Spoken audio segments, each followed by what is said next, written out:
We've made a coffee. Our child is in bed. We ate some food. We showered. We did all of the things that are, necessary. Let's call Octo. Hello? Wait, can you hear me? I can. Oh, okay. Wait, you can or you can't? I can. Can you hear me? You can hear me. Is this a bit? This is a bit. Is this a bit? Sometimes when you ask the same question too many times, I'm like, am I falling for a bit right now? I'm trained. You can hear me. I can hear you. You can. Okay, so you can hear me. What you're hearing right now is my voice, right? Yes. It's absolutely a bit. Of course it's a bit. I hate this. No, you don't. You love it. I do love it. Yeah. Oh wait, you're live right now. Wait, can they hear us? I am. They can hear us. Sorry, I okay. probably should have said. This is Octo. Octo's No, it's quiet. fine. I'm going. See, How? Okay, so since I moved, I've had this thing where like my sound levels are all over the fucking place. Audio is the worst, Like, dude. Can you hear me? You can hear me, right? Fuck off. Hello? Wait, now I can't hear you. Wait, no, this is no longer a bit. Can you hear me? Yes, I can hear you. Okay, now I can hear you again. I hate this shit. No, that honestly wasn't a bit that time. I don't know what the hell happened. Wait. Oh no. Okay, wait. Okay, so listen, I'm just gonna leave this like this, right? Sure. And I can hear you just fine. Wait, but now my mic was muted on my own stream. Oops. So that entire beginning part of that stream, where they're looking at my face, they're not gonna be able to hear me, and they're gonna be like, Good. "Wait a minute, is this some weird bit? What's happening?" Again, see, they'll be fine with it because they'll assume it was just a bit. They'll assume it was a bit. That's fine. I should have just leaned into it. See, Right? here's the thing: is everybody who has ever streamed knows that it's just a constant deluge of technical issues. So it's like, who fucking cares, right? Yeah. You know? Yeah, it's fine. There's always something. Fuck it. Live your life. Yeah, exactly. And here we are, living our lives. So, how are you, first of all? I'm good. Yeah. That's good. I'm good. How are you doing? I'm doing well. Good. Well, I'm sad that I have to wait 2 months for my next continuation of the story. Wait, did he? I have to ask. Did he? Like actually say 2 months? You'll be back in 2 months. Yes. Well, sort of. He gave us a sort of a guesstimate. Yeah. He said, depending on. I think he said on average. He sort of said it'll be about 2 months until I'm ready, until I've written the next adventure for you. So optimistically, knowing that he's starting like 3 more games right now, and that our games just ended. He told us a month is like the quickest possible, but probably not a month, and I'm assuming it'll be more like 3. Oh, okay. I would be shocked if he got back around to us when he's like starting a bunch of new campaigns right now. That would be wild to me.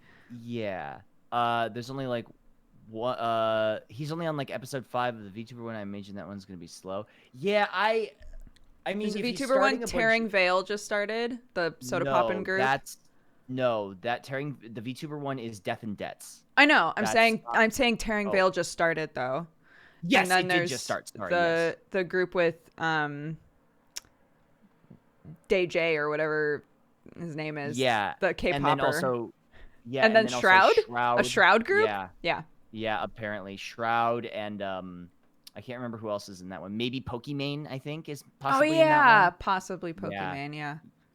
Yeah. That's another We're one. dead in the water, dude. We're never coming back. We're cooked, which I'm really sad about. Just for clarity, for everybody who's watching right now, So this is D&D spoiler stream. Octo is streaming as well. We could squad stream if you wanted.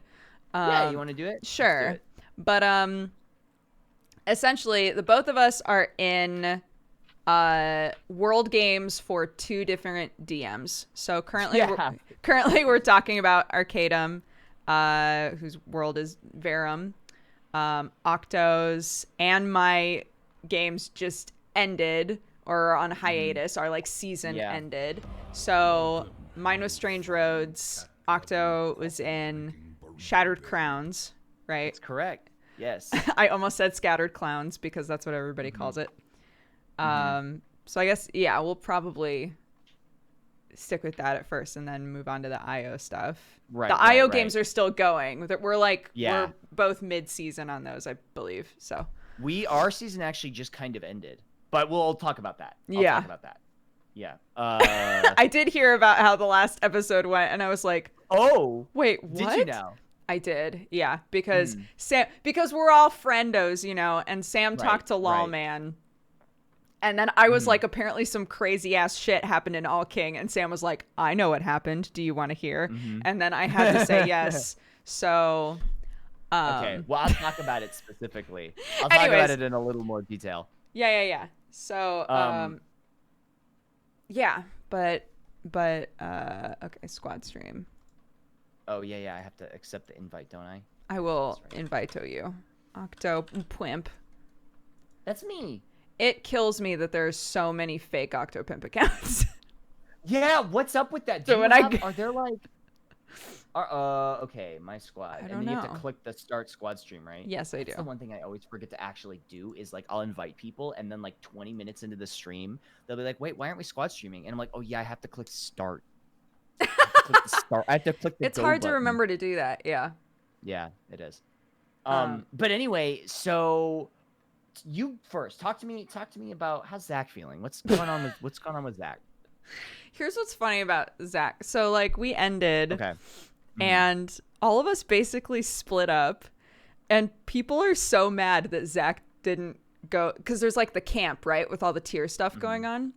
Yeah. So people are like, why wouldn't Zach go to the camp? Zach doesn't know the camp exists. So so Nox is Mimica's character. Who came from the dream, and literally like her job was to like protect me basically and get me where I needed to go. But I'm pretty sure like the place that I needed to go was not just the end of the caravan trip that we were on for the season. So like at the end, Zach was like, well, I don't know where the fuck I'm supposed to go. So, you know, I'm just going to chill because all these gods and patrons don't leave me the fuck alone anyway. They'll eventually make it really clear where I'm supposed to be, right? So he's just chilling. He's just hanging out with his little familiar boys, like gambling and having a great old time while everybody else is doing important shit. And everyone's like, Zach has an eye. Why is he just sitting in a town, like not doing anything? I'm like, because literally no one told him. No one told him where he's supposed to go. Like, no one made it clear at all, like, what is supposed to happen for him. And I'm not about to metagame and be like, well, I know he's supposed to be here, so I guess he'll go there. So he's literally just chilling. And every time I tell somebody that, they're like, wait, but he has an eye. He can't just sit in town and just read books and, like, get old people to give them their cars and shit. Like, I mean, he could. I mean, really, he could. If that's what he wants to do, but essentially, you know, I mean, we got like there was a lady that we found who was kind of a dickhead, but she had been researching patrons, and Mirage managed to swipe like a bunch of patron research from her and shove it in my pants without her noticing. And wait, without Zach noticing? Without the lady noticing. She like basically pretended she was like getting all up in my business to make out with me, and then put a bunch of papers down my pants. Right, as you do. And it turned out that it was like a bunch of like really well researched information about all of the patrons. And so I was like, okay, well, Zach never, like, it's been go since then. Zach has never had an opportunity to just sit and read this stuff. So he's going to stay in town, kick up his feet for a hot minute, take a breather, and read through all of this all this patron stuff. That's what I actually said he was going to do. Wait a minute. What was the woman's name? Do you remember? I probably wrote it down. Hold on. Let me bring it. Did research in your city. She's from Leave? Wait, really? That's our city. I have a thing. Oh, wait. I have a thing. I remember you freaking out about this Tormentia? Oh my god. She's from Leave, dude. She's from our city-state. Wait, I'm trying to find the... Oh my god, I have so many goddamn notes. I have to organize this shit. That's one of the things I'm doing on my break is organizing my notes because I can't find fucking anything. Yeah, all of Huck's notes that he took. Tementia, yeah. Mestolian Library. She had information on Gambler Black, the Laughing Man. And she was bringing it to a client in Ladrick's Rest who this was another situation where I was like, I can't metagame, but god damn it. That there was a client in Ladrick's Rest named Valen Veskamir that she was supposed to give this shit to. Okay. And we totally saw him in a bar, but obviously like in game, they can't just see names on people, right? Like somebody would have had to talk to him, and Zach was not about to be the one who's gonna talk to him. So we found something that had your symbol on it, and I remember you freaking out about that. It's the fucking like eggplant shit. Yeah, in a boat, right? Yes. Shit. What did you find? What did you find that had our symbol on it? Was it the Valkyrie? Was it the Valkyrie that we let out? I don't know. If there's a Valkyrie with our symbol on it, that's news to me. I think it was a coin, but I can't remember where we found it. Oh yeah, Tementia also had journals talking about dwarves. Oh shit, reading this now. I wish I had remembered this. Seek the dwarves and find the status of rune mages was in Tementia's journals. And we wound up meeting a really shitty dwarf. Oh yeah, mark at the end. Oh yes! Wait a minute. There was okay. No, it was still with the Tementia shit. Next to the signature on a note, was a symbol for the city of Leave, which is an eggplant on a boat. And it said, he said explicitly none of us had ever seen it before. So we had no idea what the fuck it was. Okay. So, the dwarves. I know we also have the Taltican key, but I need to ask Arcadum about that because none of us had an eye at the point that, that Beryl blew up. Right? Okay. So Beryl, like, Violet died, right? Because that was Cry's character. And left behind a key that I think was just a gear. I can't remember exactly. But none of us had an eye. So I don't think we remember Beryl. But we do have the key. Right, because you only remember somebody who experiences violet death if you have a violet eye in the group. If you have a violet eye, right. So I don't think that we remember Beryl existing, but we talked about him immediately after he blew up. So I don't know. Arcadum didn't tell us that we don't remember him, but we haven't like brought him up again. So Calgin was surprised you remembered and said strong souls could remember too. You remember if you're close with them. Well, interesting. So have you seen any of season 2 of our stuff? No, but you told me that you're in a whale. Okay. Do you want like the breakdown of what happened? Do you know what happened? Yeah. What's your campaign about? Okay, well, first, do you want to finish up your, like, talking about your... I'm okay with us going back and forth, honestly. It's fine. Okay. So, our first entire... how much of our stuff have you seen? Oh my god, not much? snippets. You can say not much. Yeah, snippets. Okay. I have no idea what the, like, actual storyline is. Okay. As the resident dumbass of the group, I'm going to try and break it down as best I can. Okay. Because everything I know of the campaign is up here. I have a little bit written down. So we were all... I'm assuming you tapped your temple. Yes. Okay. How do you know me this well? So, all of our characters, so there's 5 of us in total. There's myself, Huckleberry. There's Joe, who plays Ikar. There's Moon, who's Scrumpo. There's Baru, who's got 3 different names now, but we'll get to that. At this point, you know what? Let's start at the beginning. He was Big Tree. Okay. And there is Guy, or Stir, who's Guy, right? Right. So that's 5 of us. So we went to Mirage, in Majital. Okay. Not the character. Not the character. I think that's isn't that the name of the city? It's Mirage, or am I?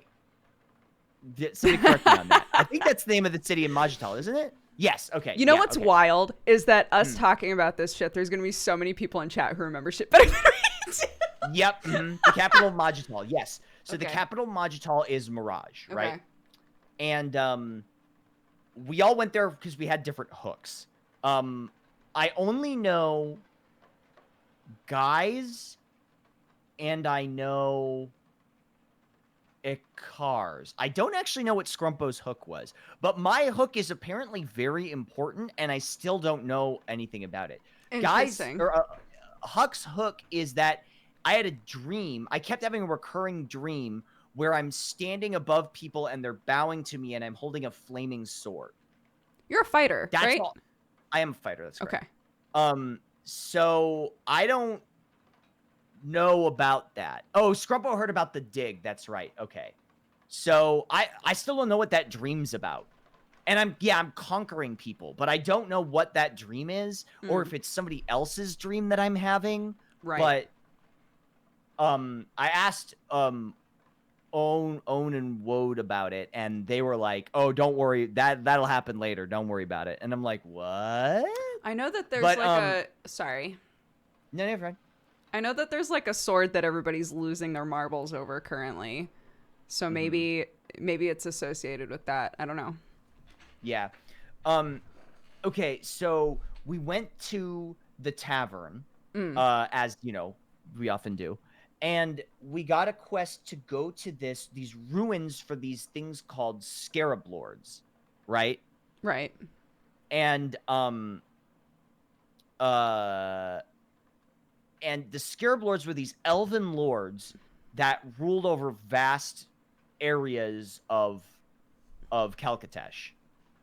Didn't mention the big shake. Okay, fine. But that came later after we did this. So anyway, we went to the ruins, and I'm like going way back. I'm like, oh, just doing this. It's gonna be impossible to remember everything perfectly. It's fine. Yeah. We're just rock talking. Okay, chat will correct us. It's fine. Yeah. So we went back, and then we went to the archaeology site. Oh, and this was another weird thing. Okay. We stepped on there was like a plate to get into the temple or whatever, and it only reacted to Huck, which was weird. I don't know why that was a thing. I still Do need you to have a figure out why bloodline that technique happened. that you don't know about yet? I apparently nobody brings that up. Nobody talks about that one. There was like an I thought you meant bloodline into... techniques, and I was like, well, yeah. The only people who would bring it up is you and I. So anyway, it's heavy. It wasn't weight activated. It like glowed. It like turned on. I don't know why. That was a weird thing. Okay. But so we went down into the ruins, right? Mm-hmm. And we returned. I can't remember what we were getting. We got something. It was like some writing, or I don't remember what we were getting in the ruins. But we went back to the guy, right? Yeah. Not guy, the guy. The robe. Was it the robe? No, I can't remember what we were getting. But anyway, we went back, and he's like, "Hey, great. Here's the money. Was it the crown?" I really have to go back and watch this. It's been so long. Somebody said it's a robe in my chat. Was it a robe? Well, Scrumpo wore a robe, and then we all teleported back. Do people know that you used the name Scrumpo first? Do they know that? I think they know that I came up with the name because Moon said it on stream. But I actually, for those that don't know, Dukes and I were in a group for like what, 2 sessions, 3 sessions, something like that. It was one of the offline Brett games, one of the old IO games. One of the old IO games with Brett. Scrumpo was actually my character, and he left to pursue his own devices. And he broke up a marriage and then was like, I can't do this anymore. And left. I can't do this anymore. I forgot about that. And then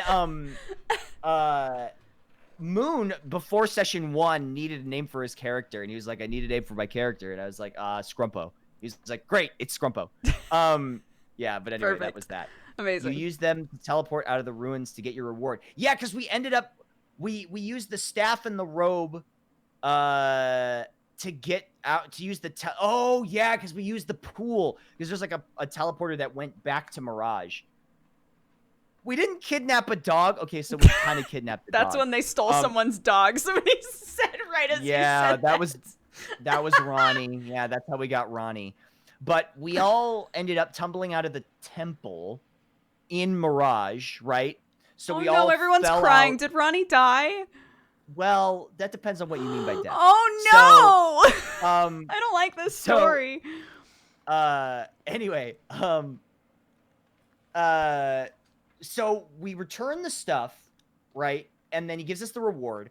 Baru and Guy have like a giant orgy in the tavern, and everybody forgets about it until like midway through season 2, when we talk about it every episode. And because like we don't trust each other, and Guy's like, I've had sex with one of you, and everybody just glosses over that. I think that's what Guy spent most of his money on. So yeah, that was the big shake. That was the big shake.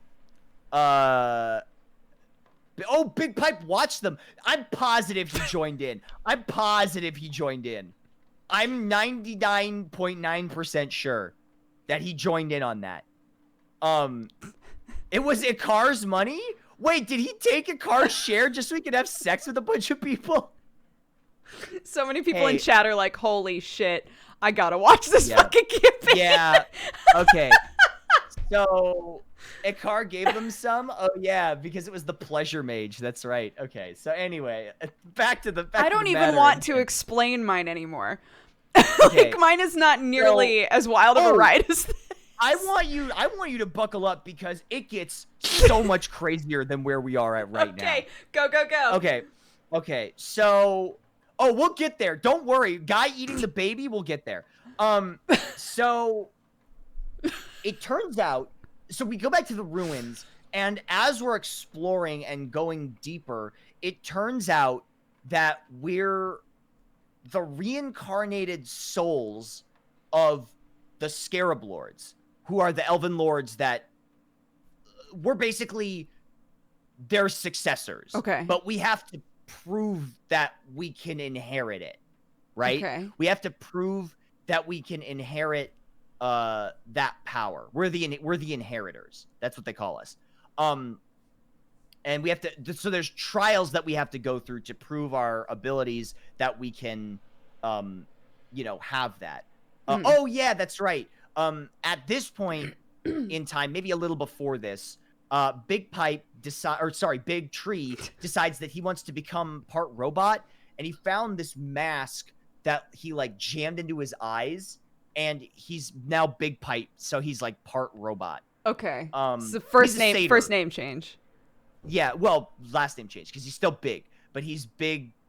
He was Big Tree, now he's Big Pipe. Right. But you said there's three iterations, right? Yeah, well, we'll get to the third one, because that only happened like 2 sessions ago. Okay, that's what I'm saying. There's another change to become. Yes. Anyways, continue. Yeah, his stator horns became like smokestacks. Cool. So, at this point, I mean, now for a little snapshot into the mind of Huckleberry. Huckleberry's just kind of along for the ride, man. He was living on the frontiers of Dabarak for 47 years or whatever, and he is just like, all right, well, I guess I'm a god king now, so let you do it. He...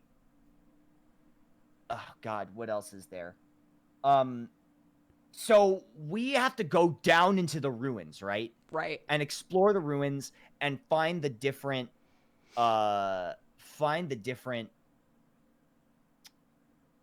like trials, because we don't know what they are. They don't tell us what the trials are. I'm Right. going to prove yourselves.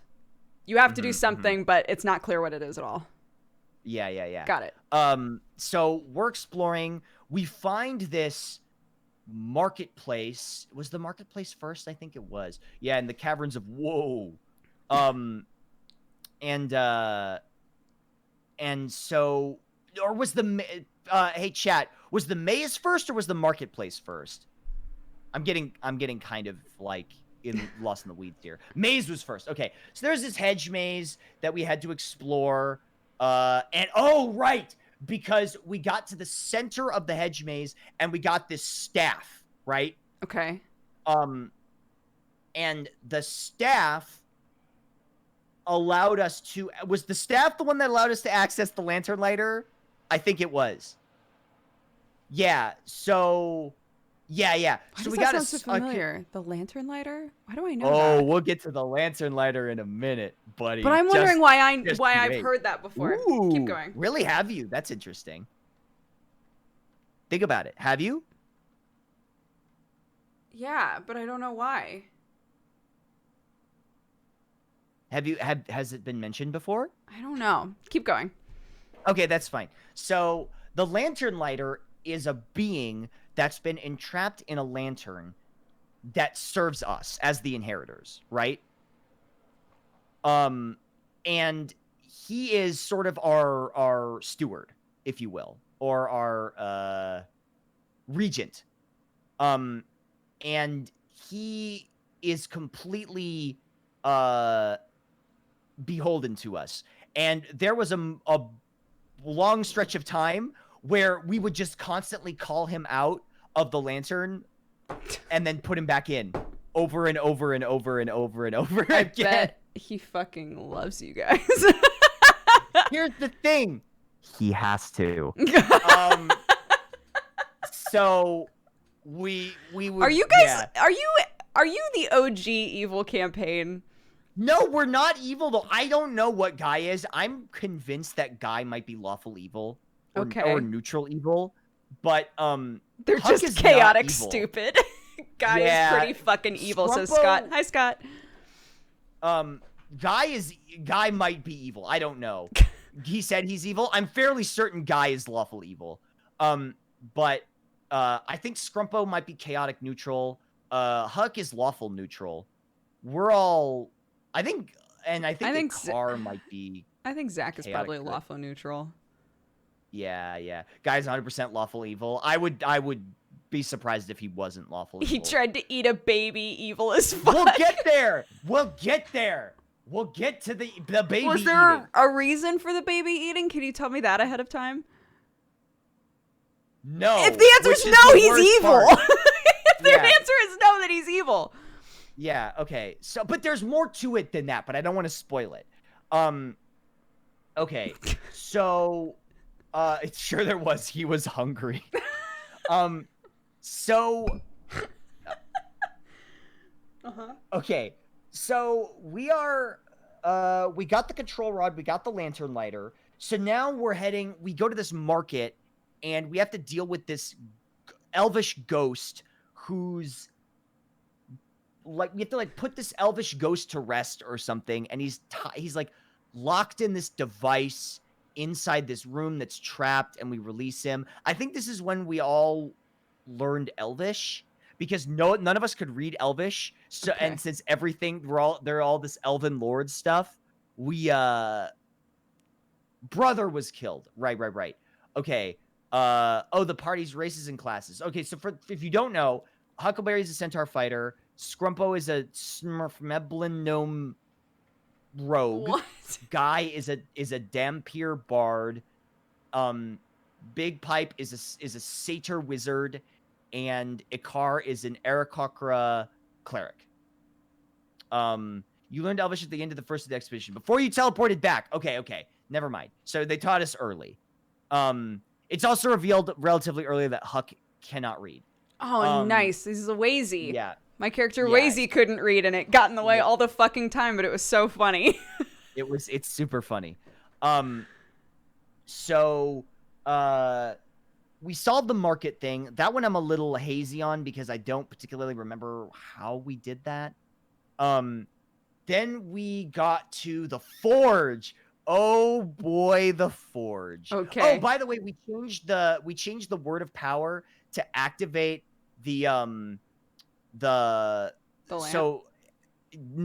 the rod of power, the control rod. So Arcadum had this like command word, and we changed it to Baba Booey. Because we kept joking that the word of power was Baba Booey, and he was like, "Well, I guess it's really your wills that enact the control rod, not necessarily the word of power." And we're like, "We want to change it to Baba Booey." He's like, "Cool. Well, I wrote this whole like elvish thing command word, but okay, but that's fine." The power came after the Kitsune. I remember it being very early. Did you guys know we changed it super early because we used it a bunch. But we never said the actual word of power because he said what it was. Did you guys know what it was before? Yeah, yes, but we never said it. Yeah, we changed it immediately. So we got to this ice area underground, which was weird. And we found this forge that was encased in ice. And we freed it. And there was this forge master named Laughing Kai. And he was like, he said, hey, he was great. He was one of the only NPCs who wasn't beholden. Well, he was beholden to us, but he gave us a bunch of attitude, which I think was Arcadum's self-insert for basically being like, hey, fucking stop being chaotic idiots, you dummies. So we freed him, and he was like, okay, I can make shit for you. Choose what you want.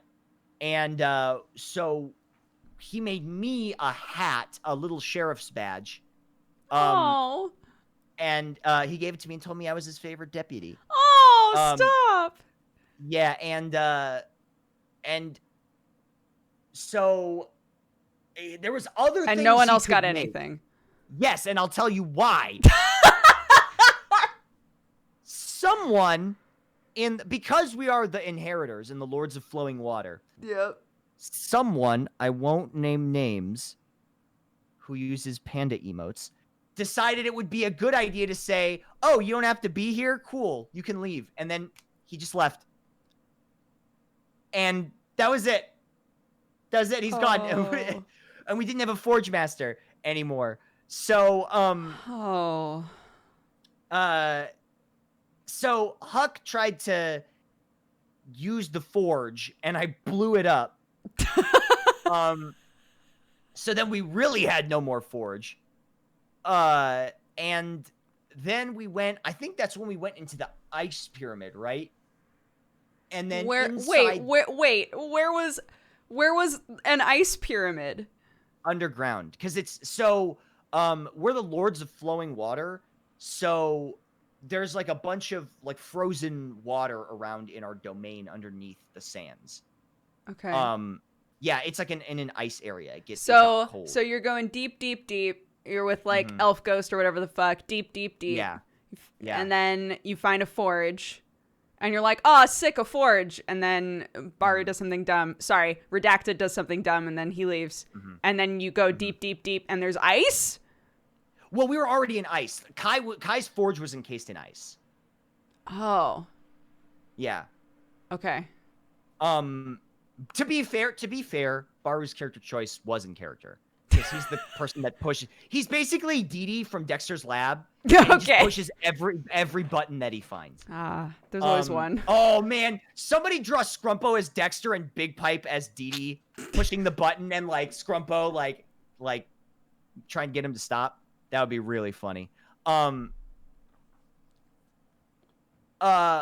anyway, so what was I gonna say? Okay, so that happens, right? Right. So I'm like going through it in my brain. So we go into the pyramid. Guys, he can't touch on literally everything. Then it'll be how many hours worth of episodes are we talking about? 4 hours at a time, an entire fucking season? He can't recall it all. Okay, go fucking watch it. I'm trying to remember important fights when I can, but I'm basically just skipping over encounters because like they were encounters, right? Yeah. Like we fought some undead. I can't believe how often you guys fight people, by the way. Oh, quite frequently, actually. Oh yeah, the double water elementals. That was a big fight. There was some cool stuff where a car like dive bombed a bridge. That was cool. But like, go watch the videos, the VODs, if you want to see the encounters, because they're cool encounters. And then let's see.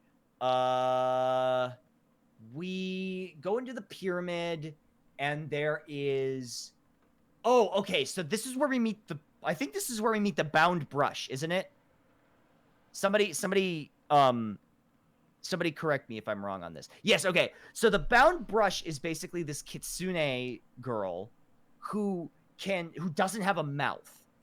Okay. And she can draw something and it'll come to life. She can draw things and it'll animate, right? That sounds dope as hell. Yeah. Yeah.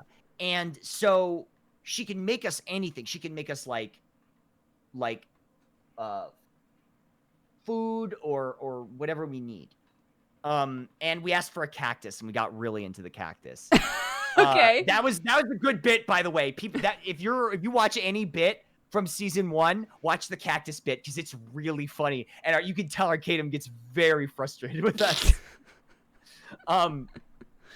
Let's see. Yeah, and then we went to the back room, and there were these like geisha-looking girls, and we thought they were enemies, and we killed them, but it turns out they were her friends. Oh no, but yeah, and we thought that they were enemies. The cactus bit is a bit Stir has been doing for fucking years.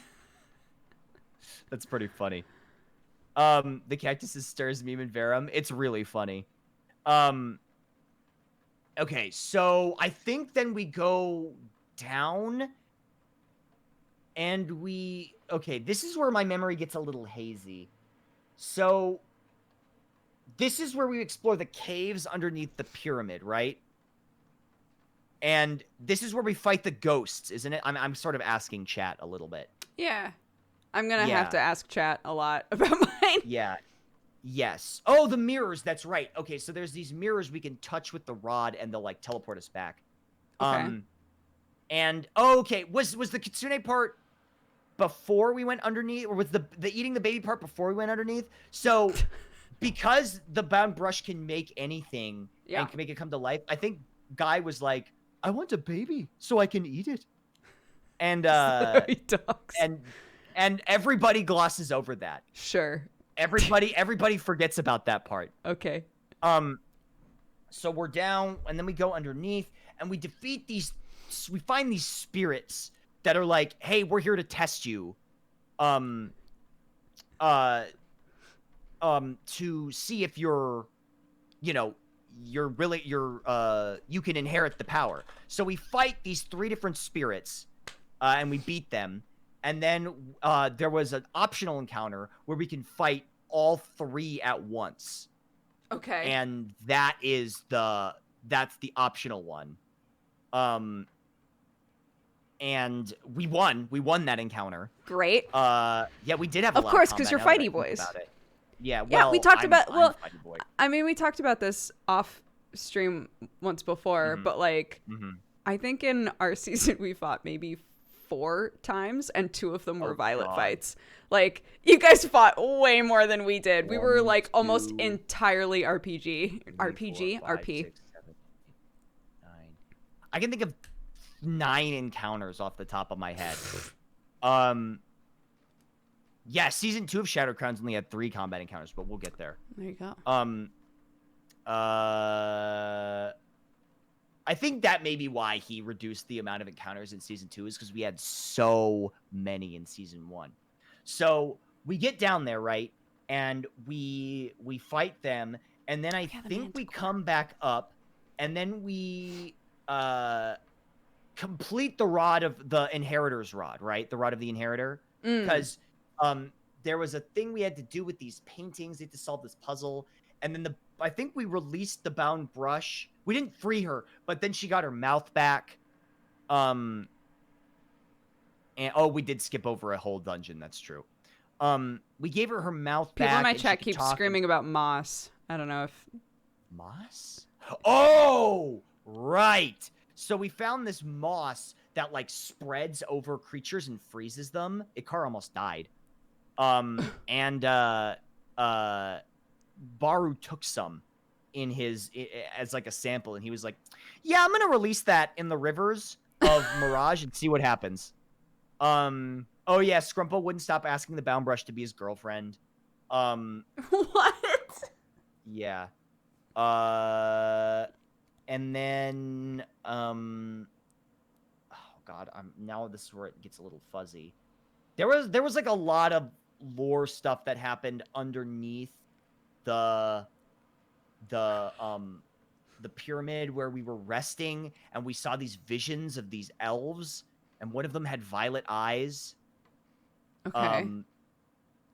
Oh yeah, this is when Guy was still cursed. Guy had a curse where whenever he got excited, he would sing an auto-tune. It's a really good bit, by the way. Everybody should check out Shattercon Season 1. It's a really good bit. Okay. So main temple in the okay, so I remember getting into the main temple, but I don't remember how we got there from the bound brush. Okay.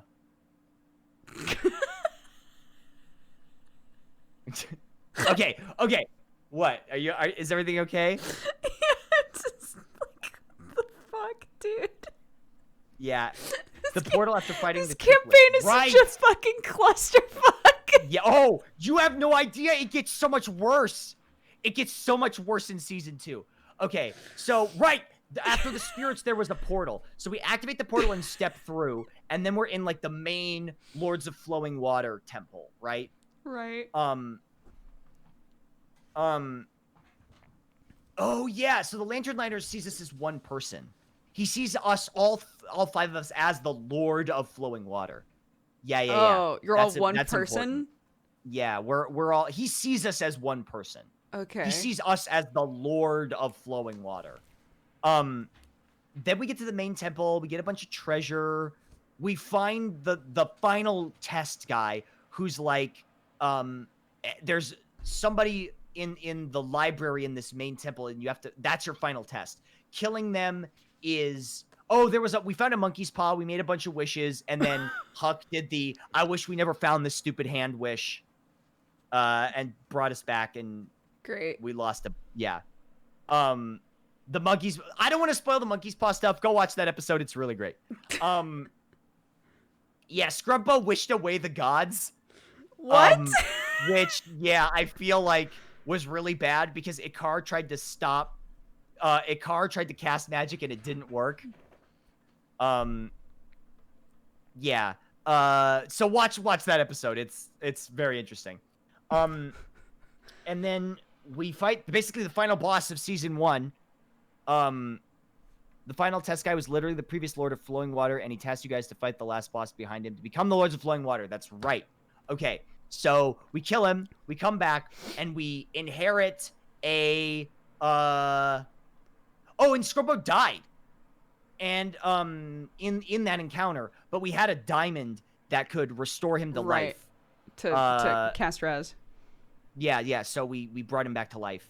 And Moon was like, if you don't bring me back to life, I understand. Because Scrumpo now is very different from Scrumpo then. Oh yeah, and well, anyway, so yeah, we did all that shit, right? Oh yeah, Moon entered the dream and talked to Took. Yeah, Scrumpo was in the dream. That's right. From Sam's team? Number 1 Alex? No, that's Toot. That's Toot. That's Toot. That's Toot. Yeah. Scrumpo also claimed that he didn't have a dick, and we checked inside his fundoshi when he was dead and totally had one. What the fuck? So anyway, we brought him back to life. We're the Lords of Flowing Water now. We get a city-state called Leave, and we design all this stuff. What's it look like? How do you get there? What You kinds of literally facilities got does it to have? you made. So when Out you're of saying all of the groups, when you're saying that's our city, you mean that's our fucking city. we own it. It's our city. And you we are made the symbol for it an eggplant in a boat. on a river. Yeah.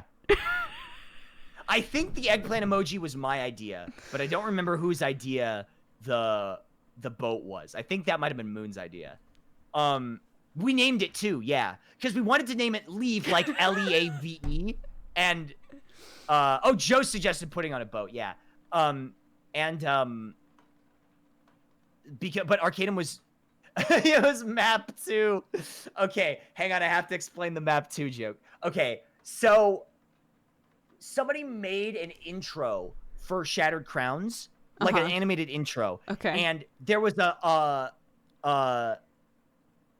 a scene where Arcanum showed the unfinished version, and it was showing like maps scrolling by, and one of them was a placeholder, and it just said map 2. Okay. And so we kept joking that it was that we were going to map 2. Yeah. Okay, so yeah, Leave is our city. We are the rulers of Leave. Holy it's a city shit. state. Yeah. Wait, so then so this chick lives in Leave? Tementia? Yeah, I think they work for us. Yeah. Interesting. We're lords, Dukes. We're like I know, I get that. important I mean, I people. assume people live there. I'm just saying, like Yeah, no. But the reason I mention this is because the amount of stupid shit you're about to hear us do is going to make it seem like, why do these idiots have a city-state? But do you know why? Maybe I don't want to ask this question. No, I'm gonna ask it anyway. Do you know why somebody in your town would be studying patrons? Patrons? Yeah. I think we have a warlock who works for us. We tasked them with some. Well, here I'll explain why I'm not. We ordered her. Apparently, we ordered her to do that. So our goal, for season 2, as far as I know, so we have our whole city set up, right? And we have our whole city set up, and we're hiring adventurers to work for us to go out and like do things to keep the city running and our own devices. I'm trying to think here. So then I think the lantern lighter tells us about the Bane of Man, and like how we're like, okay, we got to take care of the Bane of Man because he's doing some shit and we got to take care of him. So we set up. Oh, we're given options for quests, and I think we're doing the Bane of Man thing, right? Right. Yeah. So fuck. Okay. We get everything set in Leave. Yeah, there was a quest you guys wanted to look at it. Right. We said to negotiate with the Freemen of Bloodwave. Right. There were a bunch of things we could do. That's right. Okay, sorry. I'm getting things mixed up. But this is kind of minutia because this doesn't end up mattering for us. It's all good. So we hire our crew, our motley crew, send them out into the world. Lantern Lighter, So Scrumpo's the Admiral. I'm the Master of Justice. We all have like titles. Did you like come up with dumb titles for who you are in this town? No, these were given to us. There's like, you could be the Master of Justice, the Master of War, the Master of Fleets, the Master of Coin, the whatever, right? So I picked the Master of Justice. I bet you guys are doing a bang up job. Master of Spy. Ikar was the Spy Master. That's right. Master of Sects. Okay, sure. Yeah. Good goof. Yeah, So we're off to explore, and we're like, okay, you got to go talk to this translator, right? Okay. This is where shit gets. Did you think that we were stupid before? Here we go. I did. So we're off. We leave in the care of the lantern lighter while we're away. Okay. And we come to this camp, and there's a translator there, right? Okay. We went to talk to pirates and meet the translator. Translator, like an Arcanum translator? Yes. Like a special translator? Okay, like a capital T translator? Okay, got it. Oh, yeah. There was this Aarakocra who was, like, infected with Violet, and then Guy, like, he like, died, and Guy drank his blood and got a violet eye, but then he looked in a mirror to look at his eye, and the eye got, like, sucked out into the mirror. Wait, so he got a violet eye and immediately lost it? Yes. Yeah, Baru showed him a mirror to look at his eye, and and that's how you described the mirror realm, right? Wait, do I? Yeah. Wait. Chat, do I have the same eye that Guy had? It was a magic mirror. Yeah, it was a... Duke's character has it. Oh my god. We had the same eyeball? I guess so. Oh, because Guy I got still mine. Has his eye. Well, we all... The idea, right, is that once the eye is activated, you are one of the violet eyes, but you don't have to have the eye in order to be like that activated person. The God of Mirrors gave Dodger her eye. Yeah. Oh. We set it's the Toman. Same violet. Yeah, we set him free. He said he was there, and he just needed he had something that he needed to do, and he could give knowledge to one of us. And at the time, I was in a super fucked up position where my patron had vanished. So Gambler Black had vanished. And fucking Babylon showed up to me in a dream and was like, "What's up? I own you now. You're going to do everything I say. Hope that's chill." And then left. And I was like, I fucking hate it here. And then, yeah. And then Toman, we found him in a, oh, it was right after we saved Woad, right? God, so much happened in that section. Yeah. So we helped Woad. And then we went into another room, or rather we opened a door and we couldn't get into the room, but we saw Toman in there and we couldn't communicate. And I'm trying to remember how we got in, but eventually somebody went in there.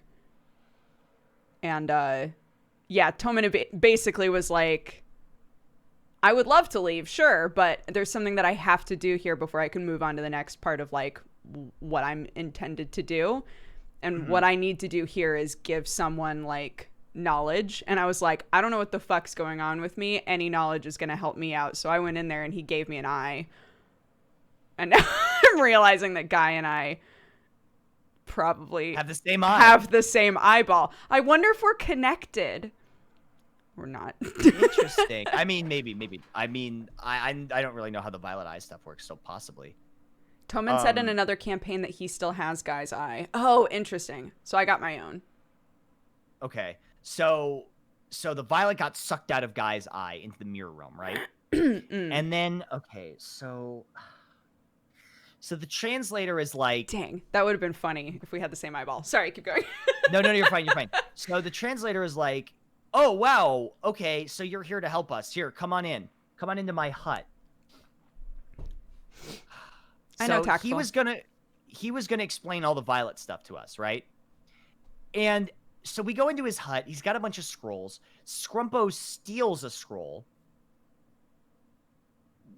botches the sleight of hand check, and the translator is like, "Wait, what are you doing?" So Scrumpo stabs him. Immediately kills him. Just kills him. Dead. Cuts his belly open. Oh my god. And we're like, what are you doing? Like, what the fuck? And oh yeah, he got cursed from touching the scroll too. And so now he has this like black tattoo on him. It was super worth it, is what you're saying. Yeah. So he's got like this huge, these like eyeballs all over his arm or something. Like Hiei from Yu Yu Hakusho before the retcon. Anyway, keep going. Yeah. And his name is Tom. That's right. And so he kills the translator. Baru is like, uh-oh, what are we gonna do? Burn the evidence. Cast Fireball on Scrumpo. We were in initiative order. I couldn't go. So, oh yeah, Guy tries to, suggestion Baru into sucking his toes instead of casting Fireball. Baru cast the Fireball because Scrumpo kills the translator who was innocent. Oh, okay. He was trying to punish Scrumpo.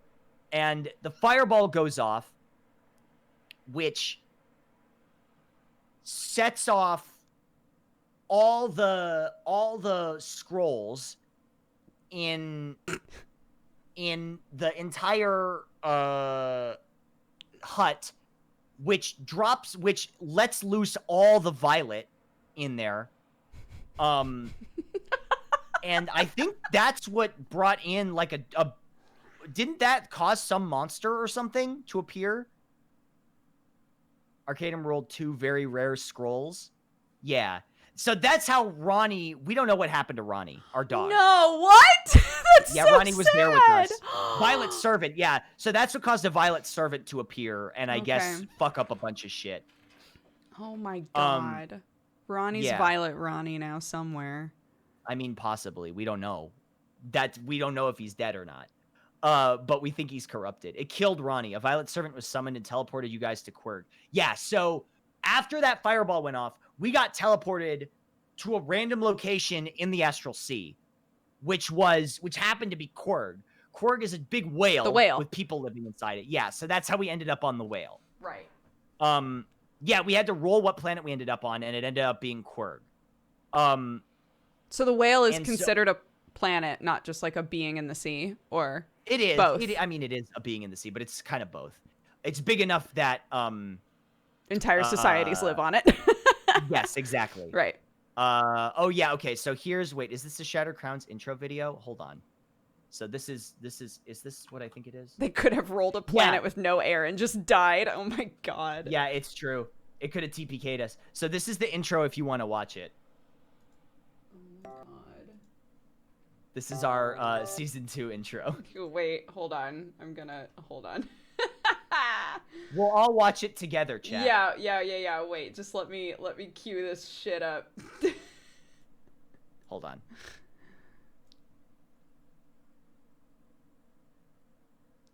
Oops.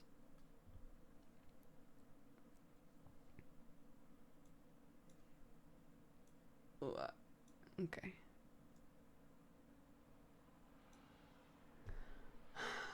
All right. I think I'm ready. This fucking song. Oh, are you watching it already? I'm watching it. You okay. Just watch it. Oops. That's you guys. Here we go.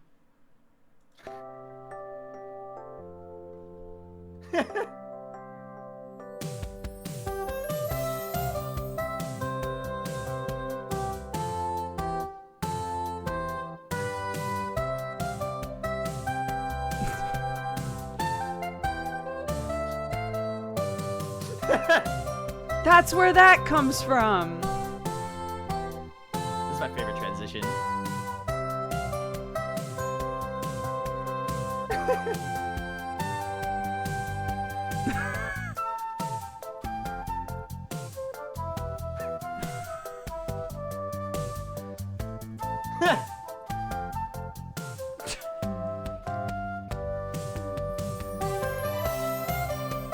That's so cool. I love that.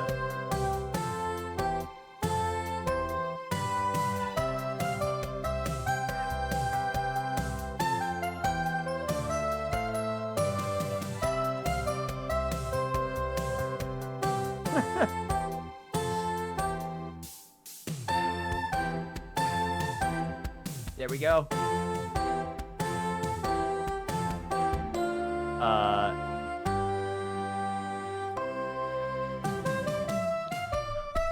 What the fuck?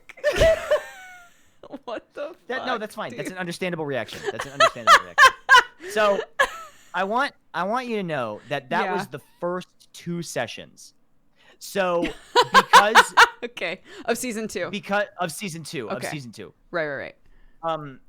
So that happened. Right. First 3? Oh, 3 sessions. 3 sessions, sorry. Oh yeah, Joe made that song. Joe wrote that song. And so we okay. I just heard screaming and I thought it was my kid, but it turned out it was my husband who was probably playing League. Anyways, keep going. Okay. So we had to take a break because Arcaden basically had to scrap everything he wrote for season 2. And right. And immediately I feel like that happens for everybody. Yeah. And then go to season 3 or no, sorry. And then write the Quirg stuff, right? Right. So yeah, you have to prep Quirg. So we land on Quirg, we show up on Quirg, we learn about the culture and the people living on Quirg. It's mostly people that have ended up there as well. Interesting. Yeah, 2 weeks. So 2 weeks no one. break. It's rare for people to be born on Quirg. Yeah. That doesn't. Yeah, that. I mean, maybe, but most people ended up there. Right. They use teeth as currency. There's no gold. Okay. Also, the psychic pulses of his brain blow you up unless you drink some of his brain juice. So we all had to drink brain juice in order to not get blown up by his psychic psionic explosion brain stuff. Right. So we find out about that. We drink the brain juice. We learn about Quirg. We talk to this guy named Arundel. We don't know his name yet, but that's his name. In the mouth, I think. Chat, was this all? Yeah, we go to the mouth. And we so our dungeon on Quirg was one of the teeth. We had to go into one of the teeth. Oh yeah, we learned that there's a cult that wants to flip Quirg upside down. Okay. And yeah. You said that I remember you saying that there are like groups inside of Quirg who entirely dedicate their lives to trying to just communicate with Quirg. Yes. The speakers. They try and talk to Quirg. Okay, so this is just like another group that's like, here's what we gotta do. We flip him upside down. Yeah, we gotta turn him. Also, if they turn him upside down, everyone would die. Right. Because the stomach acid where most people live would flip and then burn everybody to death. Yeah. Yeah, exactly. So also we have don't we have a violet crystal? Oh, that's the other thing is sleeping on Quirg. Sleeping on Quirg doesn't restore your spell slots. You have to use crystals to restore them. Okay. And they have like guns that can cast spells. It's crazy. We have violet blood from Guy's eye. Okay, sure. Well, whatever. Anyway, so we go into the tooth. We solve this cavity. There's this cavity monster that we have to kill, right? Right. And we... Oh, God. Now I'm sort of mixing things up. We kill him because we threw the moss on him from season 1. Oh, it became a thing. Wonderful. Yeah. Scrumpo got addicted to whale spit. Okay. Yeah, because if you drink the whale spit, it fully restores you. Can I ask? Yeah. When you said at the start of this whole story that Huck is just along for the ride. Yeah. That has just continued, it sounds like. Oh, yeah, 100%. Everybody else does fucking wild shit. And you're like, I'm just a poor old sheriff. I ain't here to hurt nobody. Like, you're just chilling. Pretty much. Okay. So, well, he's sort of like that, well, here I go killing again kind of thing. 'Cause, like, yeah, that's fair. Because you're broken. He just sort of hangs around, and everybody else and waits until somebody wants to fight. Got it. Yeah, Huck says a funny thing, and then it's like, roll initiative, and he's like, well, here I go. And then I do 55 damage in a round or something like that. Amazing. Let's see. Oh yeah, we were mining the teeth and almost died, whatever. And then how did we get... Oh, I remember. Okay, so we Wait, so it's whale teeth? Oh, yeah. Mm-hmm. I was 100% imagining that, like, the people just wait for everybody else to die and then take the teeth out of dead bodies. Take the teeth. I think those also work. I'm not 100% sure how it works. The forge doesn't matter. Leave it. It doesn't matter. It doesn't matter. It doesn't matter. So anyway, we fixed the thing. We talked to Arendelle. He's like, okay, come back with me. Come back with me to the temple, right? And then so we're there, and he's like, this is where it gets a little hazy for me. Okay. He wants to send us into the dream, but I don't remember why. Why did that happen? Or why did we do that? No? Okay, I don't fucking remember why any of this happened. Guy went asleep. Okay. Oh! We found a portal in the cavity because Guy has the most refractions. Guy wanted to go to the dream, that's right. Refractions, like alternate characters, because it's Stir. Right? Yeah. Okay. Because Stir has like a million other characters, and and also Moon has a couple other characters. Yeah, he was telling us about the tier translator stuff. Right. So then Guy meditates and goes into the dream, but we all get sucked into the dream with him, right? Is this when GodCon happens? After this. Okay, sorry. I'm ahead of myself. Keep going. No, you're fine. So then we're in the dream, and then we fight the parable. So we're exploring the dream, and then we fight the parable. That's when we fight the giant violet shark. And then we kill the giant violet shark. 3,000 HP, by the way. Okay. Is this when didn't Eustace show up during this fight? Chat? Yes. Oh yeah. Thanks for that. Sorry. Then Guy gets the song blade. We also get the soul of Tyr. Okay. And a violet shard. Right. And then and then we summon the dick golem. Don't worry about it. Sure. And then... Not the weirdest thing you've said so far, so just continue. Yeah, oddly enough, not the weirdest thing I've said so far. So... Then... Oh, God. Then we kill the Violet Parable, and then we... and then was it GodCon? While we were in the dream? I only assumed that because the dream is where Woad and Un are, Own, right?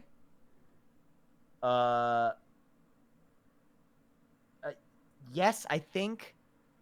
Own and Woad. Okay, so, right. So we talked to Own and Woad, and we're like, what's the deal? And then a whole bunch of lore stuff that I didn't understand happens.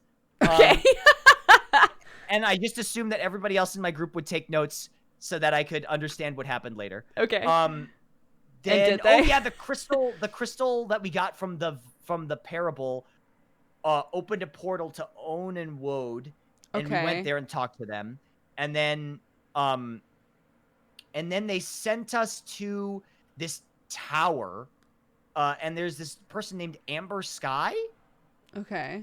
Oh, it sent us this gate, and Amber was there. This character named Amber Sky was there, and she was like, "Hey, go check out this tower and use this shard of oblivion to open the tower." And we're like, okay. And there were a bunch of rooms, and we picked one, and we went in, and then Scott's character was there, but we were like back in time or something. Okay. And then we were good cop, bad cop to Scott's who? character. Okay. To Derek. And then we beat him up. I didn't beat him up though. I was good cop, by the way. Of course. We got a weapon, but we didn't take it. Good cop my ass, you beat the shit out of me, says Scott. Yeah, it's true. That did happen. And we gained a level from it, too. So we didn't take the weapon because guy kissed him and then beat him up. I forgot. So we were like, well, because Scrumpo had this thing where he was like, these weapons didn't help anyone, so why should we take them? It's just going to perpetuate the cycle. And then we didn't take the weapon, and then yeah. God, I'm trying to think. And then we left the tower, gained another level, so now we're level 9. And then level 9 pod. They sent us back to they sent us to Raquel. Okay. I think, or did we go back to Onenwood? Raquel is Matron of Fate, right? Yeah. And then she talked about you didn't take it, you got sent to Scott. Okay. And then Raquel got mad, and then they talked about stuff I didn't understand, and then they sent us back Raquel is time. Okay, sorry. Yeah. Raquel is time. Sure. Got it. So she talked about stuff I didn't understand. Then they sent us back to Own and Woad. Then they talked about stuff I didn't understand. And then Babylon showed up. I love that there were like 3 sessions in a row where you were like, and then they talked about stuff that I couldn't follow. Yeah. And then I didn't understand. Yeah, and I didn't understand that. And then Babylon showed up and talked about stuff I didn't understand. And then Raquel showed up, and then Cassius showed up, and they all talked about stuff that I didn't understand. Oh, Raquel taught Huck to read. That was a big thing. That's wonderful. I'm so proud. Yeah, that was pretty cool, because it only took like 2 seconds. Right. And then they all talked about stuff. Then that was GodCon. Oh, yeah, she made Ikar young again, because Ikar is, like, really old. And then he got brought back in time, so then he was, like, young again. Then GodCon happened, and they all talked about stuff I didn't understand. Right. And then they sent us out of the dream. And then we talked to Arendelle, and he was like, oh, and we found this violet flame that he has. Who's Arendelle again? Arendelle was the guy that was on Quirg. He was sort of like the wizard that was helping us. Okay.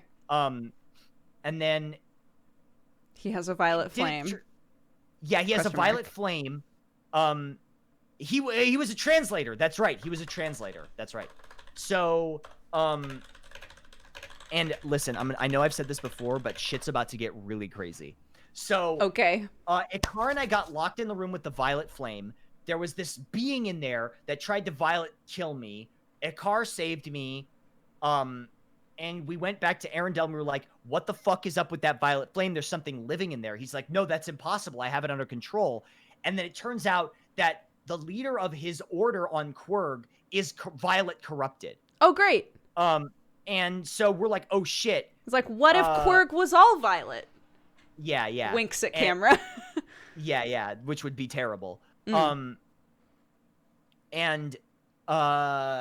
Then we get, and then these other mages show up, and he teleports us out.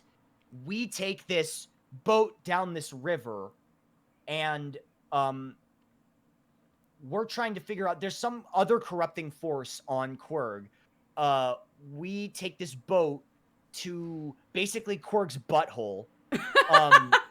Oh, there's a ship that can get us off Quirg, but we don't know what it is. That's the other big thing. Okay. I'll get there, chat. I'll get there. Don't worry about it. We find a spaceship, and we're like, cool, I wonder if we can use this thing. So then we take this boat down into Quirg's butthole to stop the corruption or something. Right. I don't know why the word butthole. I guess I'm 12. Continue. No, it's funny. It's funny. It's a funny word. Butthole is a good word. Yeah. Oh yeah. So iron pipe. Sorry. Big pipe finds this like Iron Man armor, and he becomes Iron Pipe. Okay. Yeah. Third iteration. Love it. Yes. Robo Ronnie told. Yes. Okay. So we found Faulty, who's this little dog that turns into Big Pipe's iron armor. Okay. He told us that we needed stuff to fix the ship. So we take the boat into the butthole, and we find out that there's this corruption in there, and it's this being called Bronchiel. I call him Kyle. And we find this out. This was supposed to be a 3-session dungeon, and we use Arcane Eye to skip all of it. And then we find the last boss. He teleports to us and is like, yo, what the fuck is up? What are you doing? And we're like, we're trying to find these pieces to fix this ship. He's like, fine, take them. And then leave me to corrupt Quirg. And we're like, okay. And then he gives us the stuff. It's basically sentient cancer. Okay. And he gives me a flesh hat.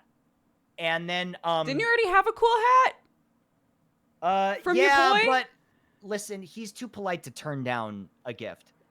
I might as well take that skin hat.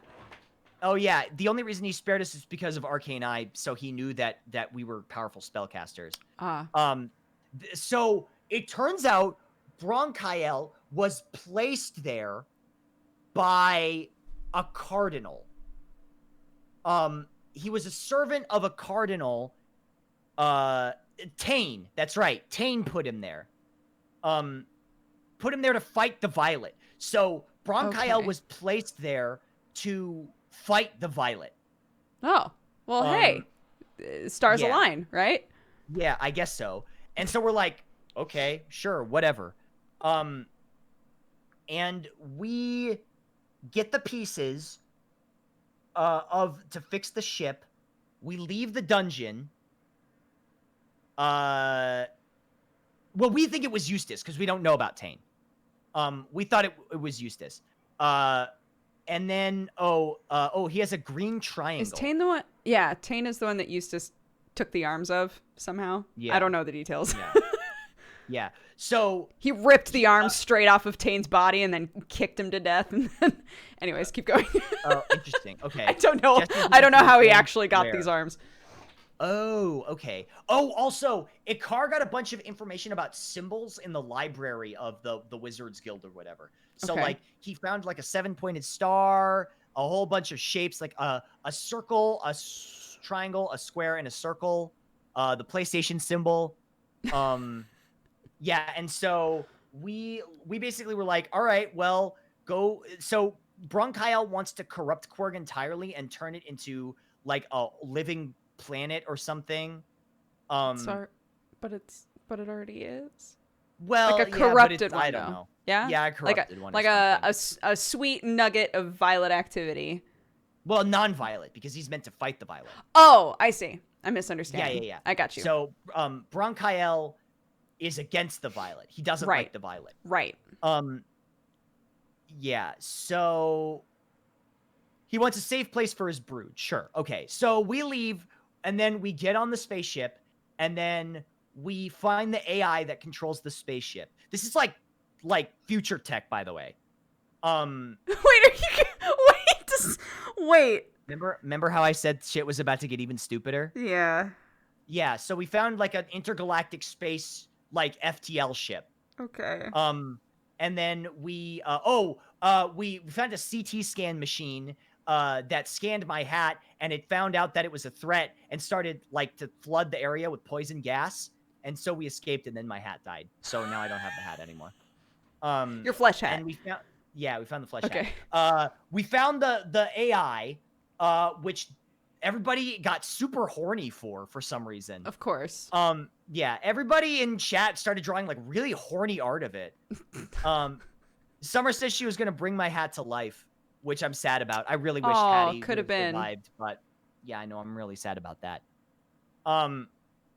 So the AI gave its command over to Baru to pipe and then the AI is an angel, an information elemental or something. Okay, so it basically like told us about different places we could go on the ship, and we're like, okay, we're gonna go to we have to find some tomb, a tomb of somebody. Chat, help me out here. We're trying to find the tomb of somebody who died. Red Star, Anareth. The Red Star of Anareth. Right. Taladon. Okay. Okay. Yeah. Okay. Tomb of Taladani. Yeah. So we're trying to find that on our super duper cool spaceship. What is that? First, do you know what that is? I probably should. But okay, cool. It was probably in one of the glaze over moments for you. Yeah. Where they were talking about a whole bunch of lore stuff. The AI told them ancient fucking lore. Got it. Okay. Yeah. Oh, we also learned about Maltos. The folly of Maltos, which was like, Don't wait. Sam was telling me one of the people in your group has a song blade that just isn't activated. Who is that? Guy. Okay. He just refuses to activate it. Okay. That's cool. Yeah. Okay, sick. Awesome. Anyway, continue. Yeah, okay. And then, so basically we have a course. We're going to go from Quirg, where we are now, hyperlight travel back to Verum, and on to Calcatesh, stop by Leave, tell Lantern Lighter that we're okay, and then go to the Red Star. And that's the end of season 2. So we're on a spaceship now.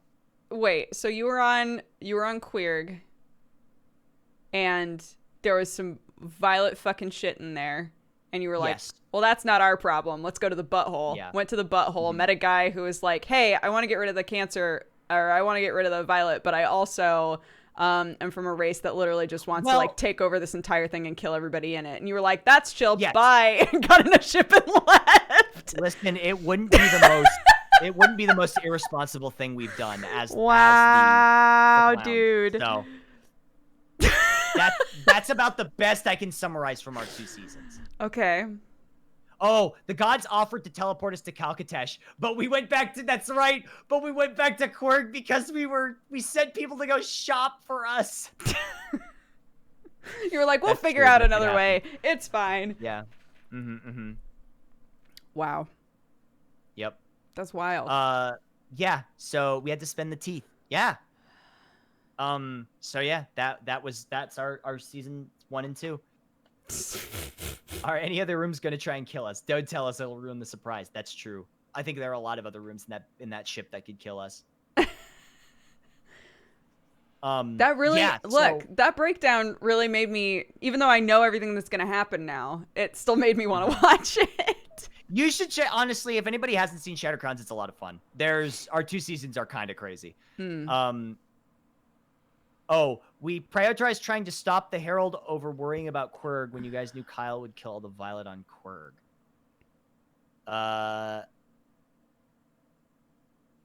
Oh, I guess. I mean, we don't know if he'll do it or not. Oh yeah, the AI piloting the ship has a Violet scar, and it's missing a bunch of information. That's another big thing. Interesting. Yeah, so it's got a super deep ancient ass lore, but is also fucked up from Violet for some reason. Yeah, but we don't know why. Oh yeah, there's an abridged version apparently. Somebody said 85% of the players in Labyrinth of Tyr would like to have many words with Shattered Crowns in a dark room alone. Uh-oh. Hey, listen, they can try. They can. You want to fight Huck? More power to you. You're in space. Fuck it. You can try. You can try all you like. Let's see. We think it's from the planet exploding. Oh well, I guess we haven't been to Maltos. Interesting. Let's see. The abridged Shattered Crown. Yes, Arcadum abridged, so you can see you can watch all the sessions really quickly. Shattered Crown sent a Violet servant to Broken Bonds. Look, the only thing that I'm aware that y'all did that directly affected me was got rid of my oath to Babylon and gave me back my patron. So I don't hate y'all, but I also don't know what other fucked up shit was as a consequence of your actions. So that's the only thing that I know that you guys did. I got a sick magical girl transformation out of it, and now I look like a mobster. Yeah. So fuck it. Hell yeah. Yeah.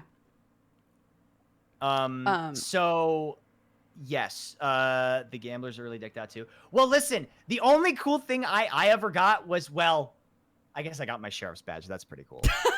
Does the sheriff's badge do anything for you?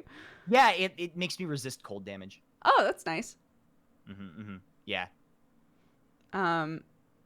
Yeah. You're not in a stream campaign until Shattered Crowns affects you in some way. It's true. We've affected, I think, every campaign at this point. I can't get over. Sorry, everyone. I can't get over the fact that Guy got an eyeball and immediately lost it. I can't get over that. That's too fucking funny to me. I can't believe insert character in Shattered Crowns got insert thing and immediately lost it is a phrase that you're gonna hear a lot. Yeah, Strange Roads was literally so Arcadum gave us like 3 options for games, and all of us, because it's me, Jesse Cox, Kelly Siren, Timac, it was Bikeman and Cry at the time, so it was the 6 of us, and we all decided that we wanted to do like an RP heavy game because all of us were super into like the roleplay aspect. So he was like, Strange Roads would be good for that, because it's literally like you're traveling with a bunch of people and stuff happens on the road and like there's lots of roleplay opportunities. I don't know that he expected us to mostly just bitch at each other, but that's fine. Essentially it was totally like what you were saying. The beginning of ours was everybody showing up in the same town for different reasons. I'm trying to remember what everybody's reasons were, but like Jesse plays a cleric of fate, so he just goes wherever he like thinks he's supposed to be. He has like no rhyme or reason for anything. It's just like, I'm fated to be here, shrug. Mirage, who is Kelly's character, is a siren of the sands, and her thing was that a man named Ricardo had killed a bunch of her sisters. And so she was on like a mission of revenge. Like she's just trying to find this dude. And the trail had led her to where we all met one another. Okay. Zach heard that among the people who were in the caravan, somebody might have information about how to break a patron contract. So he was trying, because he was not a warlock by choice. It was like a debt thing where he was like trying to get out of it, essentially. So he was like, I don't want the magic. I don't want to be involved in all this shit. I don't want any of this. Like, I just literally want to go back and live my life. So he was trying to find information about how to break his patron contract. And then, Timac, I don't remember what his reason was for being there. Timac, is a Minotaur fighter, and he is like super religious, like very religious Cassius worshiper. And I don't remember what it was. Oh, he had a broken chain. That's right. He had a broken chain and he needed information about it. That's right. So yeah, he had an item that pretty early on he gave to all of us, like, do you guys know what this is? And we all rolled and we were like, nope. And I think, and Gallon was Bikeman's character, who was a love cleric. Goliath? Was that his race? And he was on a journey to marry 2 people, but he never told us who they were or where they were. I don't think. It was just like, I'm on my way to marry some people. And we were kind of roped in by a man named Jakir, who told us that somebody was going to be executed. We basically all wound up in a tavern, as all good stories start.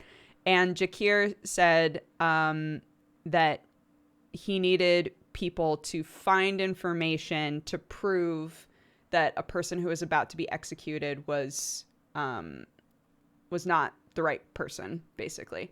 And so we all were like, okay, and had our tutorial fight against these bandits. It was nice because our group was like half people that had played a bunch and half people who had never played before. Right, that's a good mix. So, always. yeah, it was really nice. So Arcadum had lots of opportunities to sort of like explain how D&D even works. On our way to the bandit camp, we found an egg, chat? Was it an egg? Egg? I think it was an egg. Oh, it was a box. That's right. We found a little box on the road. We opened it and there was a little creature inside, which was Beryl. Beryl, we came to find out, was like a baby Taltican. Like a little like machine creature.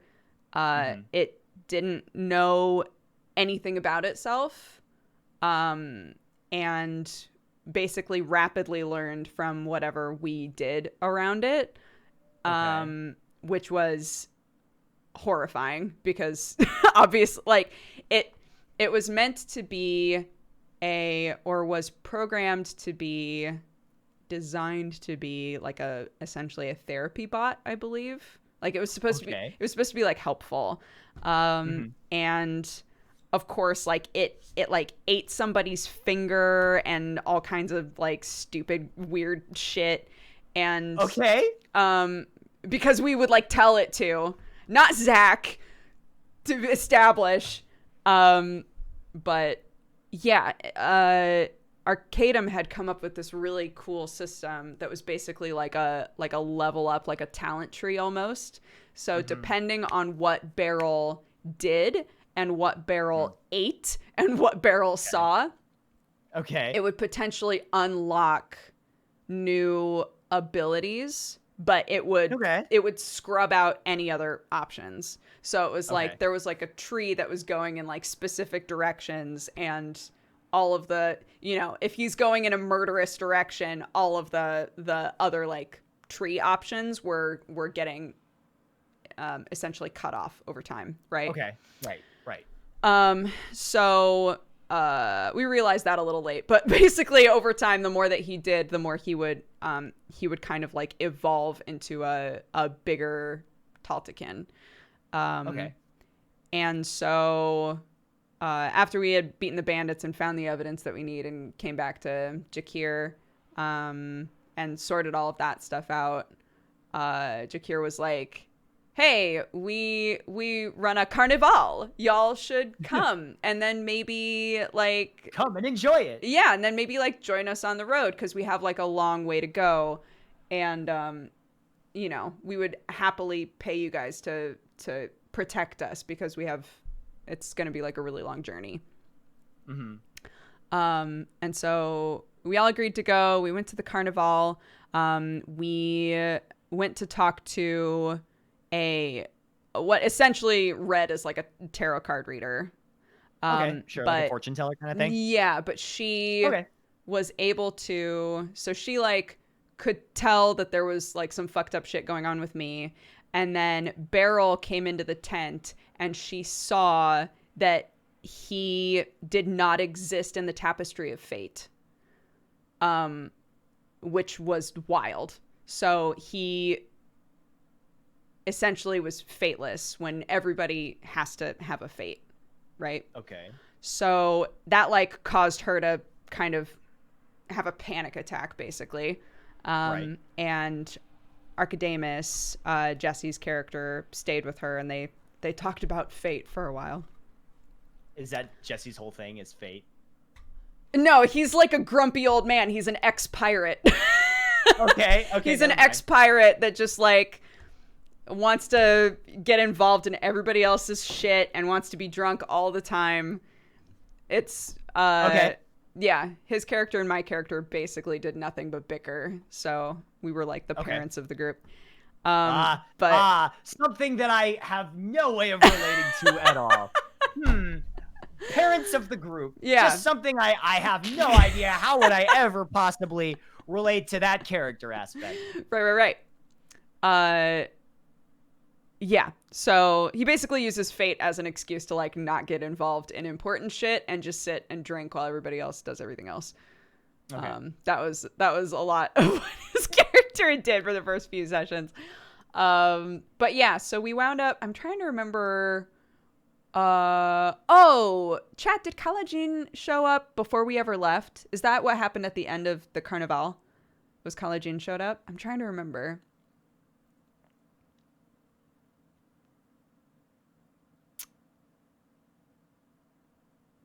Kalajin was after. Bandits came first. Right, we already did the bandits though. When was the Crowley maid shit?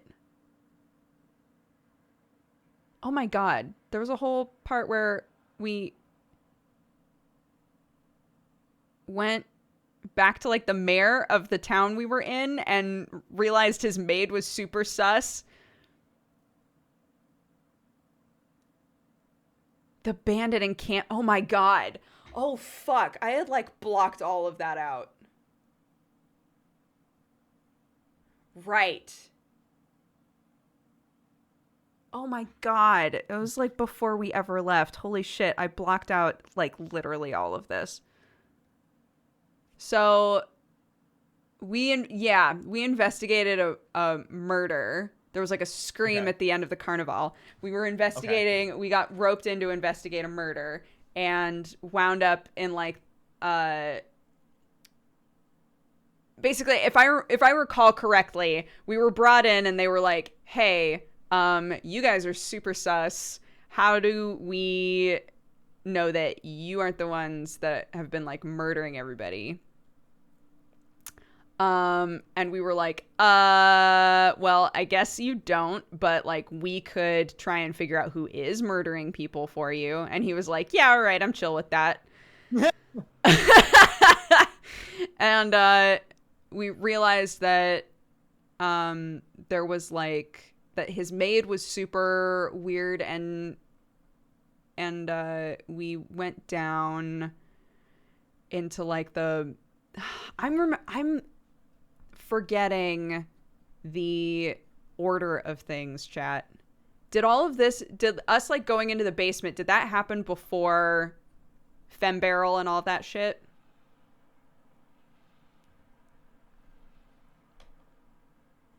Yes. Okay. So I remember all of that, guys. I'm saying I forget the order. So basically we went into the basement and we realized that there was like a huge wine barrel that was covering a door. So we opened up the wine barrel and got into what was essentially like a tomb where a bunch of people were buried. Zach is just superstitious enough to be like, I'm not fucking with any of this shit. Hell no. Everybody else was like, I want a weapon. So they just started like desecrating tombs. And I was like, nope, I'm out.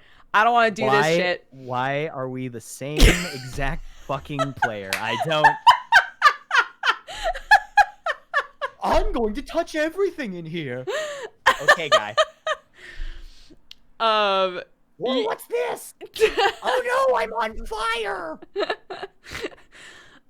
Zach was like left alone just long enough that the gambler talked to him for the first time in game and was basically like, hey, I need you to like, you've got these dice. So I started the game off with 2 dice that the gambler gave me, and he was like, you got these dice. I'm gonna make it really clear to you when I want you to roll those, and it's gonna be real soon. And I was like, fuck, okay. And Arcadum basically explained to me like, you can choose to roll them or not to roll them. There will be consequences if you don't roll them. I was like, great, okay. Because again, like it wasn't like a partnership patron contract, right? It was like, you do what I say or I'll ruin your life. So we found a book, and I have Eyes of the Rune Keeper as one of my invocations. So I'm able to read literally anything that I find. And we found a book that had a song in it. And I was like, oh, interesting. So I gave it to Mirage because Mirage is a siren. Right. And I was like, oh, there's a song in here about the undead. Maybe we should keep this. And we went into the tomb like the last room of the tomb. And there was a dude who was doing some kind of a ritual. And there were a bunch of like shit. Now I'm forgetting. He's doing a ritual, and I can't remember if like, or was it the maid? The maid was doing the ritual, right?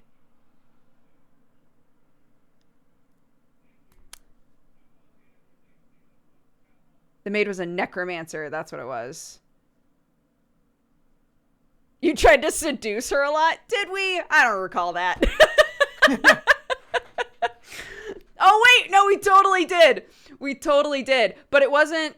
We weren't trying to seduce her to... We weren't trying to, like, charm her for real, though, were we? No, we were. I'm forgetting how all of this worked.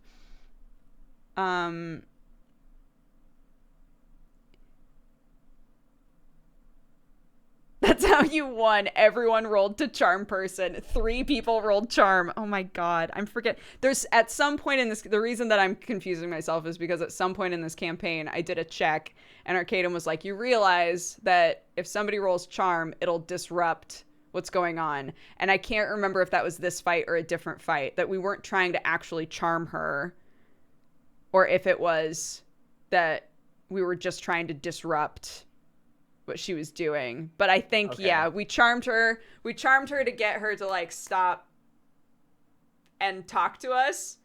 Mm-hmm. And so she did, and she was like, guys, oh my god, you should totally worship Crowley with me. And we were like, haha, no, that's okay. Thanks, but I'm good. And then I think we finally, that's right, 3 of us rolled charm. We finally charmed her, and then I think Cordrin, Timac's character, just knocked her the fuck out, and we were like, what was even the goddamn point? Wasting all those spell slots. And then we tied her up, and we realized that the ritual was like still happening, but that we could potentially stop it if we could figure out how. And my character was like, the song! And so that was, I think, the first time that Kelly got to like really bust out a song on stream, which was dope as fuck. For any of you who don't know, yeah. Kelly is a trained like operatic singer. She's incredible. Oh wow, really? Yeah. Wow. So her playing a bard is just tight. So she is primo content. Yeah. So she sang a song and subdued the undead, and it was dope. And then we went back upstairs and we were like, hey, your maid's weird. Here she is.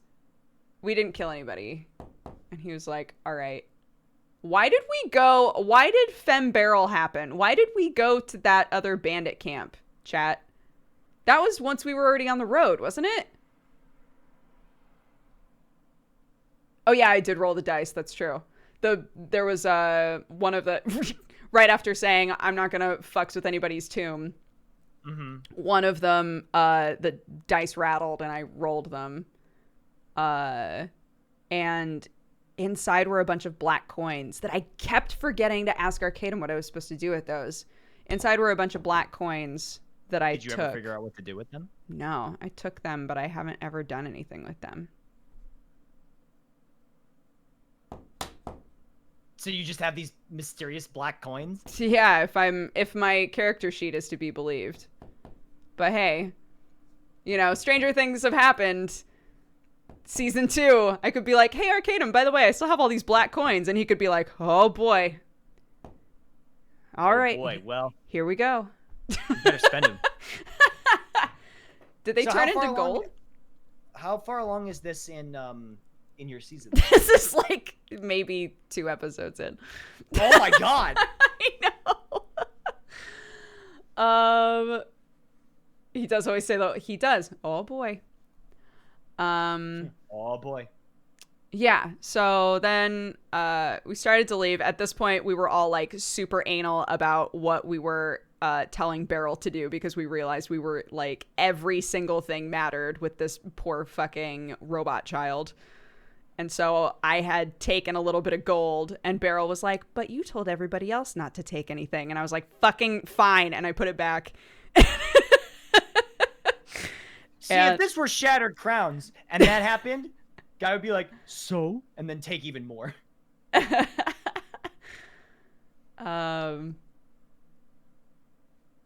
and then we left. And I honestly don't remember. Yeah, Beryl started calling me Purple Daddy. I cannot remember why. I cannot remember why we went to that other bandit camp, but I swear we were already on the road.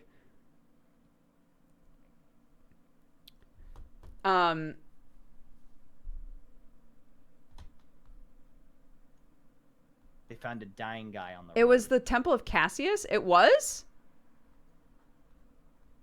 Oh my god, you're right. Wait, we went to 2 Cassius temples?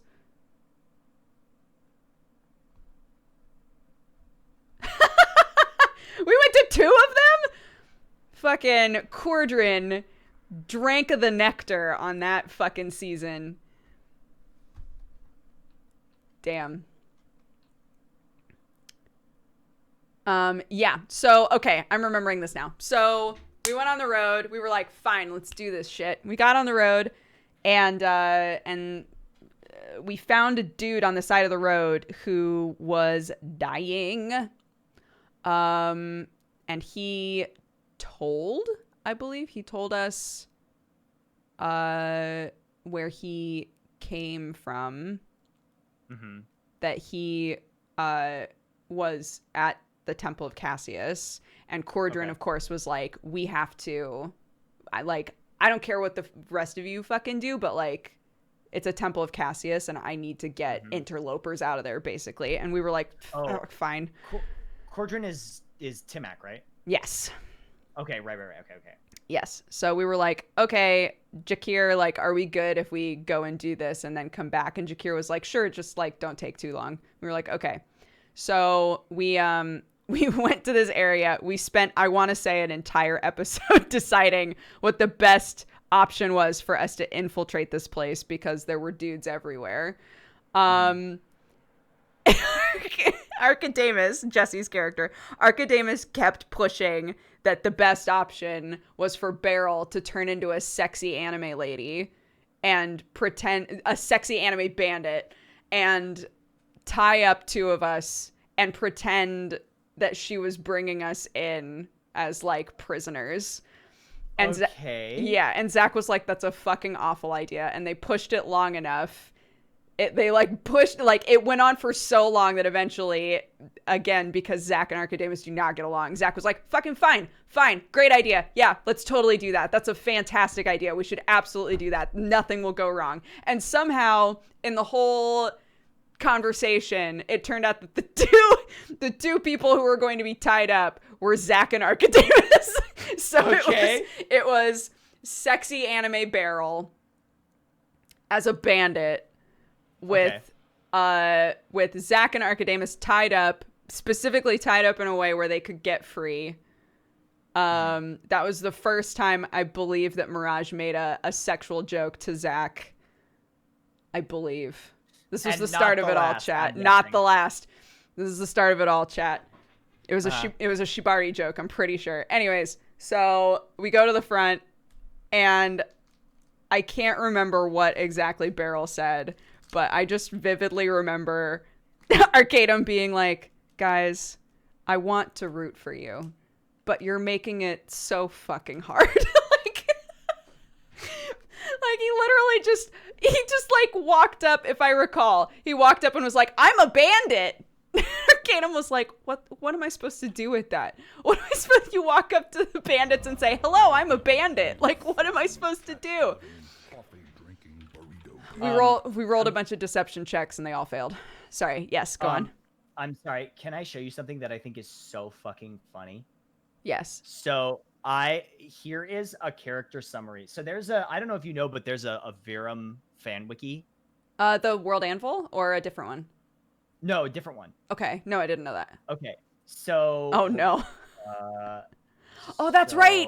Beryl couldn't talk in first person. He hadn't gained that yet. So this one is a sexy bandit. It was something like that. Oh my god. Sorry. Continue. Here's one of the pages for one of the Death and Debts characters. Okay. So, right. Okay. Are you looking at it right now? Yeah, I'm It's looking got at like their art, their information, right. appearance, personality. Wow, there's a Here's lot the- on here. Yeah. Here's the one for Huckleberry. You just need to be hotter is the thing. I guess so. Okay, so Let Huck have titties. That's what this person wants. there's the one for Taryn, and there's mine. Okay, here, I'll link them in mine as well. So here's the first one. And here's the second one. Huckleberry is a player character in Shattered Crowns. Name Huckleberry.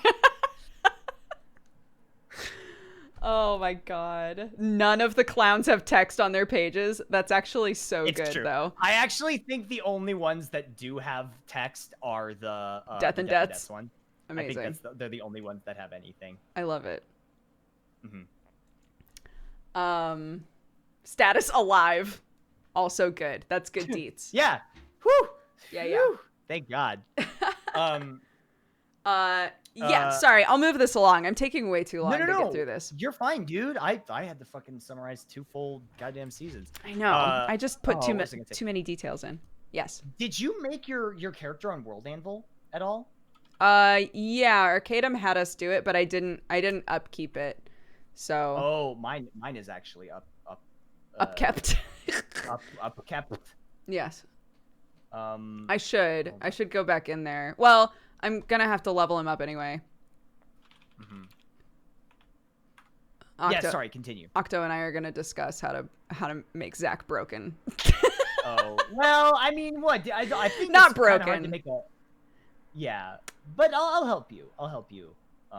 Zach's page literally says fart several times. That's true. Does it really? Yeah.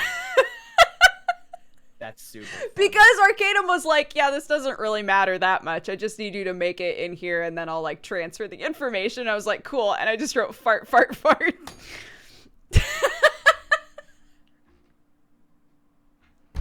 I forgot about that. Yeah. So anyway, we killed everybody. Chat got really, really attached to one of the bandits and I did the last hit on it. Kyle, I think was his name. And everybody was really upset with me. But like, fuck Kyle, chat. Yeah, fuck Kyle. Fuck Kyle. And then we got in there, and it was indeed a Temple of Cassius. Cordrin was able to mend his chain by praying to Cassius inside of the temple, which was dope. And then Gambler Black was like, you should roll those dice. So I waited until nobody was looking and I rolled the dice and took some of the power from the shrine. And Cordrin went over and was like, before we leave, I just want to pray one last time. And went over there and was like, do I notice that anything is different? And rolled. And Arcadum was like, nope, seems fine to you. And I was like, oh my God, like sweating so hard. Because at this point, they knew I was a warlock, but they didn't know for who, and they didn't know about the dice. Really, like they had seen me roll the dice with the two. Oh fuck! I totally forgot. Before we ever left, I was called by Gambler Black like in the middle of the night to go and talk with him, and he that's when he outlined everything that he expected out of me. To like roll dice in other shrines, etc., etc. And Archidamus rolled a crazy high number to stealth and follow me and heard everything.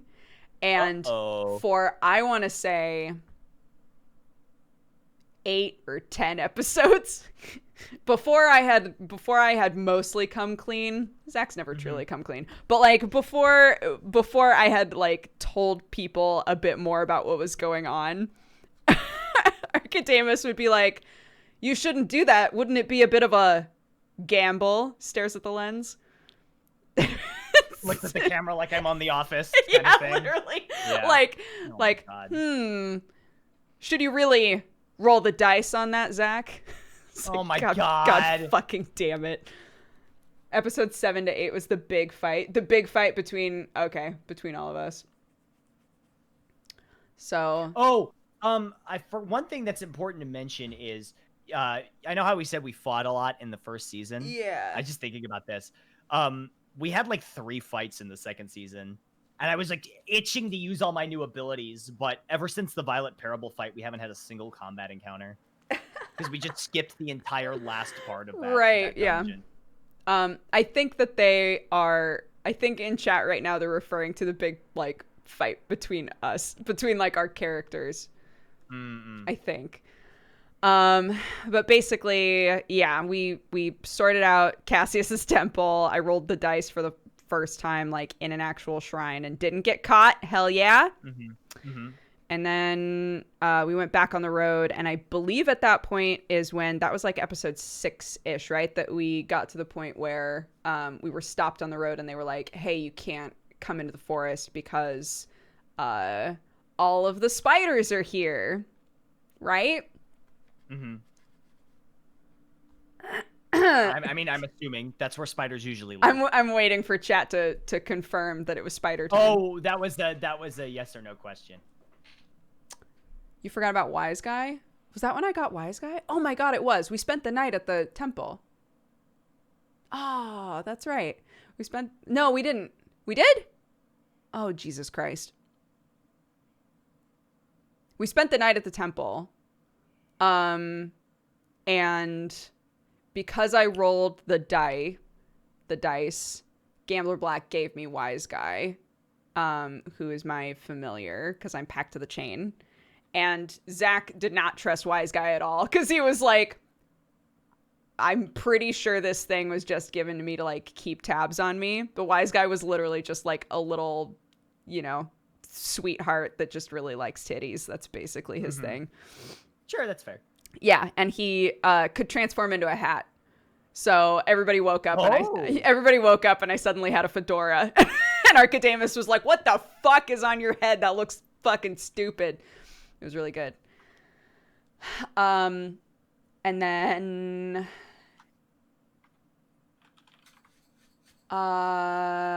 is this when the gambler also? No, I don't think so. Oh my god, it's so hard to keep track of everything. After the temple, I think, is when Collagen showed up. Collagen was an Inquisitor who came to the camp and basically made Jakir, like, super nervous. And Jakir was like, "Oh, thank God you guys are back. There's, like, a really scary person here, and I don't want any trouble." And the Inquisitors, like, do not like warlocks. So I was like, I'm gonna go ahead and stay back a little bit. But basically, Collagen was like, "Come talk with me, come sit, and I'll, like, explain to you what I need you to do." And we were like, okay. Do we have a choice? And she was basically like, yeah, she was basically like, "Well, I mean, I could literally just pick up 1 or 2 of you and take you in with perfectly good reason. So if you don't want that to happen, then yeah, you're going to go ahead and listen to me." We did some checks and realized that she's a follower of the 7. She has, like, the symbol of the 7 on her outfit. Ooh. Oh, yeah, those symbols come up a lot. What's the symbol for the 7 again? Is it the star? God, I don't even remember. Is it the 7-pointed star? Chat? It is. Yeah, the 7-pointed white star. 7-pointed star. That's right. Yeah. Collagen is probably one of the coolest characters that we interacted with, and I really hope we get to hang out with her again. But she's like a super scarred up hot redhead. So of course Jesse was like, "Great, my entire mission for the rest of this campaign is to make out with this lady," and she wanted nothing to do with them. It was amazing. So God, that's funny. Yeah, so she's an Inquisitor. Made it really clear that she was down to, like, fuck us up if we didn't do what she asked for. Which I'm trying to remember what she even asked us to do. Initially, I'm trying to remember what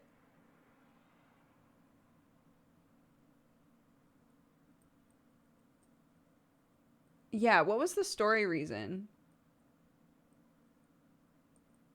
No, Protect Halloween was later. No, that was later, guys. She approached us later and said, I need you guys to do something, and told us about Halloween. That was not what happened first.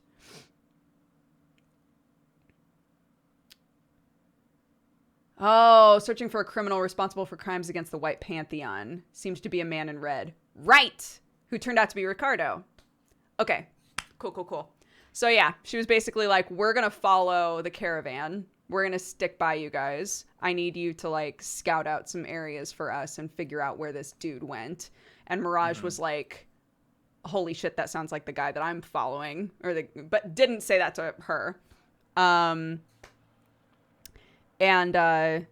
so we were like, okay, well, that kind of lines up, right? Got back on the road. Spiders. It was spider time. But before spider time happened is when Beryl blew up. And apparently, according to chat, I don't recall this, but apparently, according to chat, Arcadum did mention, like, for some reason, you guys remember Beryl.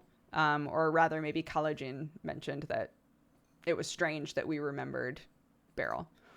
Beryl left behind a key that we still have that we were also told by Collagen not to let the Herald see. So we have never taken it back out. We have never taken it back out. It's sat in somebody's bag. I'm willing to retcon and say that I still have it. Okay. But yeah. Wow, there's a lot of items and shit that we just didn't follow up on. Isn't that every campaign though? God, if I had to tell you how many times we fucking forgot to use our important plot items to move the fucking session along. Arcadum literally whispering to us, hey, maybe you should try using that thing that they gave you. Sam said there was an item that he put in his bag in season 1 of their game. And in season 2, like late in season 2, Arcadum was like, you guys don't happen to still have that thing, do you? And Sam was like, oh, I do. I still have that. And it wound up being like very important. So I keep being like, maybe there will be a moment like that where Arcadum's like, hey, does anybody have any black coins? Does anybody have that fucking key? And I'll be like, find a white vending machine. Wait a second. Oh my God. Perfect. Cool. So yeah, it was Spider Town. The Creeping Death was happening, and there were a bunch of like guards who were like, you can't come through here, the Creeping Death is happening. And we were like, what if we clear the way for the caravan and make sure there are no spiders? Are you chill with us going through? And they were like, I mean, I guess it's like your death wish, right? Like if you really want to do that. So we told Jakir that we would clear the way. We got through. Turned out Gallon is horrifically scared of spiders. So we had to mostly pretend that we never saw any spiders and like hide them from him. Okay. And then we made it to essentially like a checkpoint, like a station that was intended for travelers to stop at. But there were all of these ranger stones that were around it that were meant to like keep things away. But one of them was busted, I think. So we were like, fuck. So inside were all kinds of crazy shit. There were a bunch of like little kid creatures that were singing songs at us and shit. It was nightmare fuel, dude. And it turned out we like did some checks and realized as long as we entertain them, we can put them to sleep and buy ourselves some time. So we put on the fucking show of our lives. It was wild. But at the same time, keep in mind, at the same time, there's a giant mirror in the middle of the room facing down. And a bunch of bodies taped or pinned to the ceiling. And mirrors all over all of the tables inside of this place with people inside of the mirrors. Okay. It was wild. It It was insane. So there was all of that, but then a bunch of children trying to like creepy kill us to death. So we dealt with the creepy killers. We replaced the Ranger Stone, which made all of the creepy kids like scream and run. This entire time, Archidamus has been trying to destroy the mirror ? And I think one of our sessions literally ended with him being like, fuck it, I flip over the mirror. What happened when he flipped over the mirror, though? I actually don't remember. I know that's where we met Toman. We're not there yet. So we flipped over the mirror. And I don't remember what that did, if it did anything. Like, specifically flipping over the mirror. I don't remember if that did anything. I don't think that anybody, like, died or had a vision or any of that. But that was the point at which I heard the Gambler Black as well. It was the end of that episode as well when I heard Gambler Black be like, hey, kid, I'm about to probably vanish for a while. Don't worry, it'll be fine. And then he just disappeared and hey, I'm going away for a while. Don't worry, you'll still probably have powers. I don't know. Goodbye. Yeah, it was basically that. And I was like, what the fuck? Wise Guy was just a normal hat. I didn't have Wise Guy anymore. I was like, what?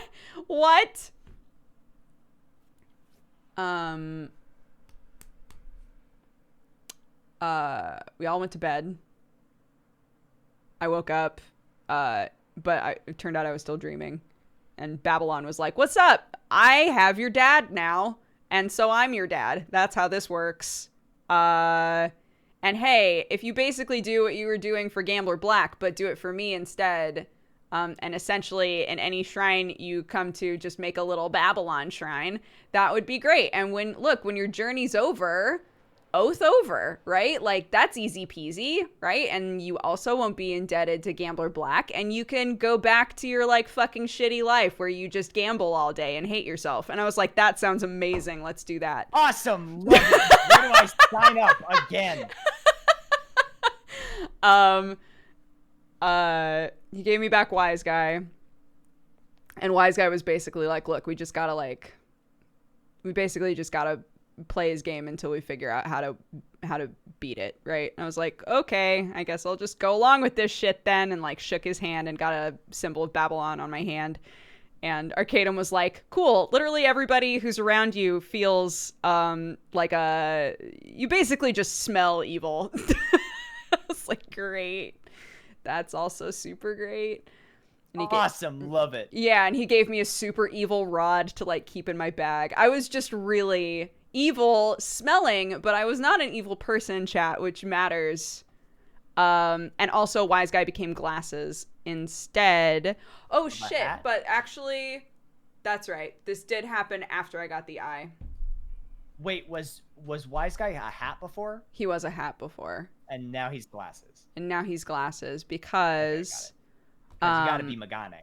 Because I gotta be Megane. Well, it was because I already had glasses, but he became sunglasses. And the reason was because actually before that was when we had gone into the tower that was right next to this little thing. And inside of the tower is where we found Wode's old servant all corrupted, and Wode showed up and was like, where's my servant at? And picked him up, and the corruption started to spread to his arm. And then I was like, I did a check and realized like, oh, if somebody like became a new servant to him, it might give him the power that he needs, right? Because they run on like believers and like servants, right? So it was like, it might give him the power that he needs to fight it off. And so Mirage was like, fuck yeah, I'll do it, and rolled really, really well and became a servant in Woad and had her first magical girl transformation and turned into Goth. And then we found Toman and did the whole eye thing, and he gave me an eyeball and then was like, cool, well, I gotta go, and vanished. And yeah, that's when all the Babylon stuff happened. And when I woke up, I had sunglasses instead of the hat because Babylon realized that I had the eye. Right, I'm remembering this now because he even mentioned it in our conversation. He was like, you've got like other shit going on with your eye and like destiny and all that. I don't want to get in the way of that. I just want you to make shrines for me, please. Okay. I was like, okay. Yeah, made sunglasses. And then I like the sunglasses. Like, do you have like official current art of I don't have official current art, no. A lot of people have Okay. drawn it. I found a picture of like what I think I want him to be wearing for season 2 though. I just looked up mobster fashion and found like 4 different things where I was like, yes, all of this. Maybe we should commission art to do an updated picture of Huck. Because the one I have right now is it was drawn by Captain Hamburger, the guy that did the art for Monster Prom, and right. It looks awesome. I love it. Like, it's super cool. Art is so talented. Yeah, he's great. Like, because I love that he's so stylized, you know, and that's why I really liked it. So, but I kind of want to get an updated look for him. You should. We're on season 3. Yeah, I mean, it's true. It's gonna be season 3. Do your own magical girl transformation, Huck. It's time. Ooh. What did you find in that ship? What did you find to wear in that ship? Hey, you want to know something fucking funny about that? Yeah, I do. Nothing. Because we couldn't open any of the crates in the cargo hold. Although there is something called like the Manslayer 8000, and we don't know what it is because we couldn't open any of the crates because after Baru got sworn in as the captain of the ship, we didn't go down into the cargo hold and check. Yeah, we needed access. We needed captain's access. So we couldn't open it, but yeah, break it. We're gonna check. Yeah, right. Yeah, just break it open. Just break it. Yeah, I mean, we almost died in the med bay when fucking. Oh, I forgot to mention the funniest part about that. Yes. So remember when we scanned my hat, and it yes came back as like infected, and they tried to purge everything in the med bay. Yes. So we had to force the door open, and I got a and we were like pounding on the wall, and Guy drank some astral dragon blood that he had been gifted, and he was like floating and T-posing. And we're like, right. Guy, let us out! And he's like, well, hang on just a minute here. and I had to force the door open by like, I rolled a 23 on my strength check, and I forced the door open, and we're like, open the door! And so he telekinesis the door open, and we escaped, but then my hat died, so. Oh, poor hat. I was sad about that. But that was a funny situation because he was like, it would be so easy. I'm going to try to go faster with this because I'm putting too many details in. I'm very sorry. That's fine. You're good, dude. This is when Archidamus and Zach had their huge, like, blow-up fight. And everybody started fighting about who's good and who's evil because Cordrin is like, I don't want to travel with evil people, and Archidamus was like, I don't want to travel with evil people, and I was like, I'm not evil, I'm a victim of circumstance, thank you very much. And Mirage was like, I'm not evil either, Woad isn't evil, you guys just don't get it. Just understood. Yeah, and meanwhile Galen was talking with a ghost and then forgot everything the ghost said and then sat on a couch and wanted bread, I think was mostly his character arc. Anyway, so we had like a big old fight. Archidamus like said he was gonna leave, and I was like, fine, fucking leave. And then everyone was like, no, wait. And then Archidamus brought Zach off into the corner and was basically like, you step one toe out of line, I'll fucking kill you. Cleric, by the way, not evil, doesn't want to be with evil people. You step one toe out of line, I'll fucking kill you. And I was like, okay. And then you got it, Captain. You got it, bud. Went back to the caravan. We were like, we did the shit. We went through the forest with the caravan. On the other side of the caravan is when GodCon had happened. So I was serving Babylon for like a hot fucking minute before he had to come back and be like, so apparently I'm like restricting you and like how well you can like do your shit. So I guess I'll take away your oath. You don't have to be oathed to me. Oh, okay. This is Oh, the there was part a violet. after GodCon. Oh, you're Yeah. right. There was the violet fight first, and the manticore. Oh my god, there was more. Shit, I'm so bad at this. I'm so bad at condensing. We found a manticore that was fucked up. There were 2 manticores. Okay. We realized that they were behaving super weird. We did some checks. We managed to use this was when we used charm. We managed to use charm to disrupt whatever was happening with these manticore. They weren't violet. They were like green. Okay. And we managed to shake one of them out of it. I think the other one died. But we managed to shake one of them out of it. And we were like, hey, some fucked up shit happened to you. And he was like, yeah, what's up with that? And we were like, well, it looks like somebody did something. And he was like, yeah, for real. And we said, what if we all like dealt with whatever that was together? And he was like, I'm way more powerful than you guys. You realize that, right? Like, I'm a fucking manticore. And we were like, yeah, but you also last time apparently got poisoned by something, so it didn't do too well last time. And he was like, fine, I'll be in this spot at this time. You show up and together we'll do this cool side quest. And we were like, okay, spoiler, we did not get there in time. We never saw the manticore again. Right. Okay. And then we were told to go to another shrine, and I don't remember why.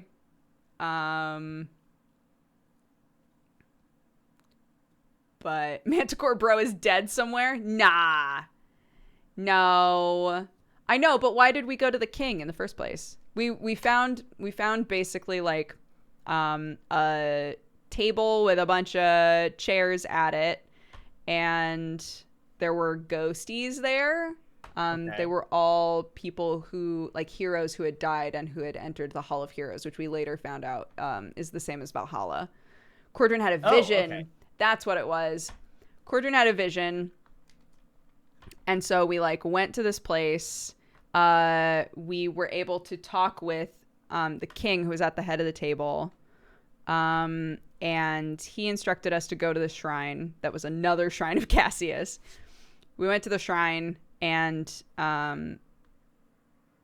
was the violet enemy just there? Oh, you guys fought a violet enemy? Oh, yeah. We fought, well, like violet, like corrupted enemies, yeah. Mm-hmm. The siren was there first? Really? No.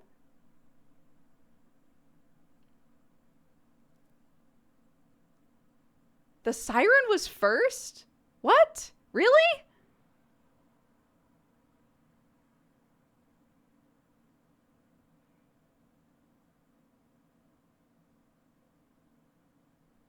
I usually defer to chat on these because I know, but that doesn't sound right, but it's fine. I basically looked at the king with my eyeball and I saw like a big violet dude just standing behind this king's ghost, and I was like, huh, that's interesting. And then it vanished. And I was like, okay. And then we went to this shrine, and there were a bunch of stone dudes there. Kelly's character Mirage as a siren realized, oh, this was done by a stone siren. So these are like, these are basically like hot people that the stone siren kept as like, you know, just fun stuff. Fun stuff. I'm so sorry. Can you give me like 1 minute? Of course. Okay, I'm sorry. I just have to be right back. No, it's fine. Do it. Hello? Oh, I will mute.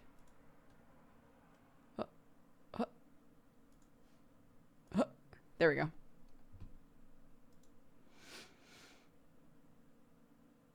Does Zach have the letter they recovered from the caravan attacked by the manticore that was to someone in Solemn mentioning a ritual to help the people at the labyrinth? I believe that Mirage had that. Hold on, let me check my notes. Oh, goodness. Rune Mages, Halloween, Feywild. I'm going to organize these notes, I swear to God.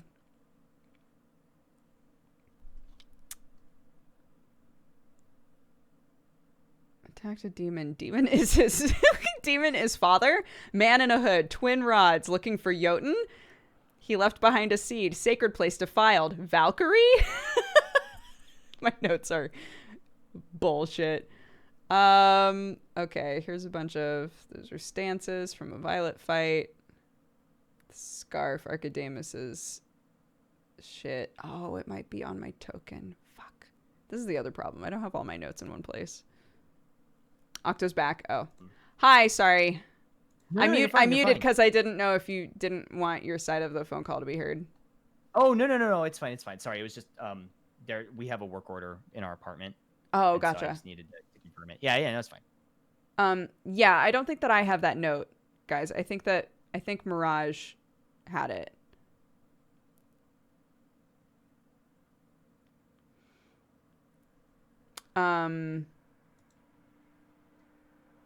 Yeah, if I recall correctly.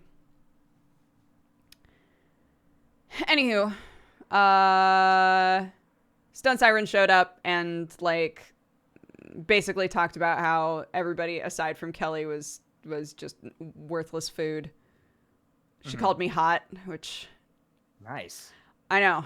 And then Cordrin kept being rude to her, and Mirage managed to convince her not to kill Cordrin, but Cordrin had to so she had claimed the shrine as like her space, and Cordrin was like, no, this is a Cassius shrine and you need to get out, right? Because he's a zealot. It's like, this is a Cassius shrine, you gotta get out. And she was like, wow, you're gonna talk to me like that when you're just like nothing? And Mirage was like, please, can you leave and not kill my friendos? And she was like, fine, I remember what it was like to be a young siren, but in order for me to leave, Cordrin's gonna have to kiss my toesies. And he did. What is with the fucking toe sucking in these games? Like, honestly. That's right. Timek rolled a 20 on intimidation. That's right. He was like, I'm going to intimidate this chick into leaving Cassius. And he nailed it. And so she was like, ooh, my, okay, well, damn. Oh, right. Because he said, you have to apologize to Cassius. You have to leave and apologize to Cassius, and rolled a 20. And she was like, all right, okay, fine. Goodness gracious. But you still have to kiss my toesies. And so he did, and she left. After, we took all of the statues out. We got her permission and took all of the statues out. Okay. And then once like her influence was out of the shrine, Cassius was able to like be at full blown shrine power. And then the violent enemy just showed up. I think he just rolled up like, hey buds. He's like, hey fuckers, you guys want to fight? And we were like, sure. So we had our first violet fight. He was buried there. He came from under the temple. Whatever. He buzzed up through the floor with a drill to reach the heavens, and then he was like, you guys want to fight? And we were like, yes. We fought him. I used my eye on him and realized that he was the same person as the king that we had talked to before, and that's why I saw the violet enemy behind him. So this violet had like corrupted his body, and I realized that if I rolled well enough, I could separate him. I could separate the violet from the king and like release the king, basically. Okay. And I still had like Bless and Bardic Inspiration and a bunch of shit. And I was like, fine, let's do it.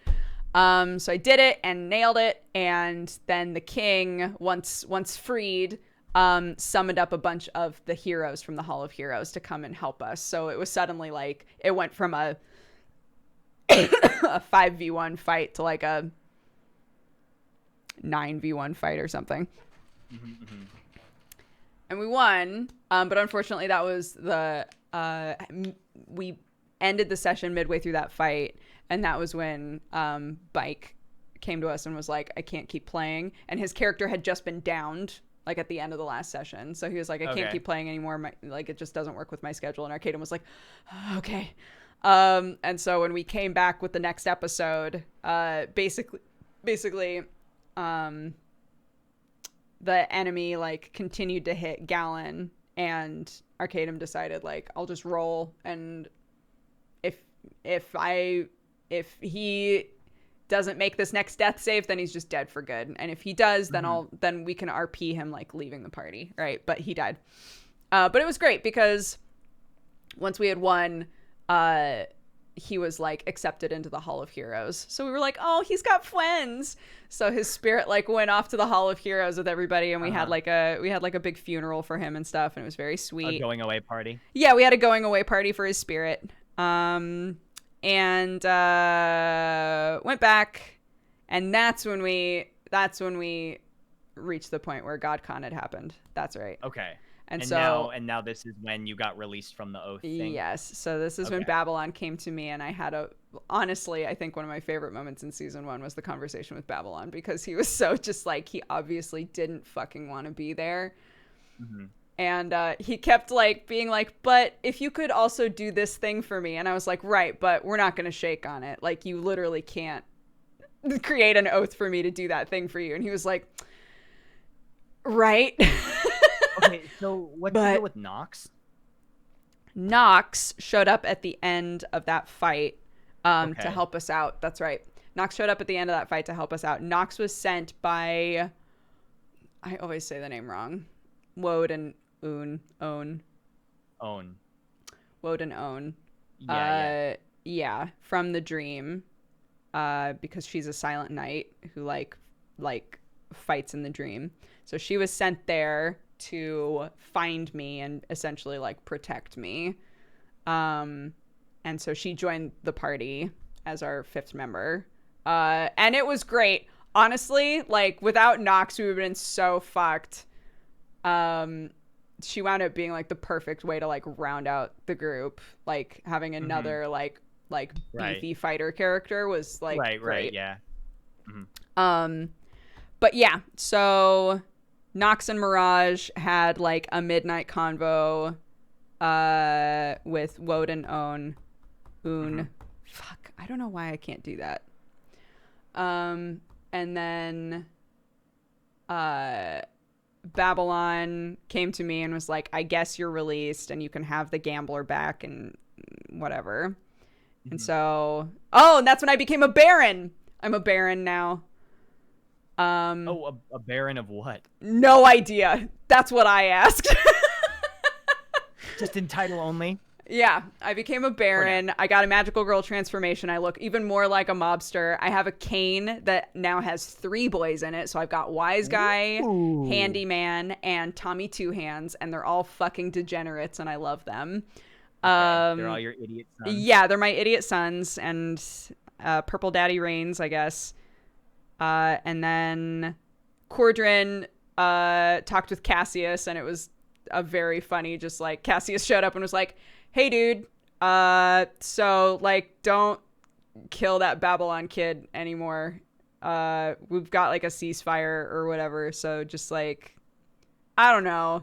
Like, their convo was so just like, I mean, what are you gonna do, right? Anyway, fist bump, and then he like left. He got a sick axe, like a chain axe that was dope. Sweet. Yeah.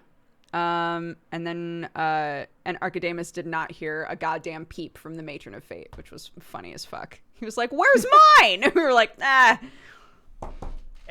worry about it. Oh, that's right, I did desecrate that other temple as well. That's right, I did. I rolled really bad, so I put the tiniest little Babylon symbol inside of that shrine.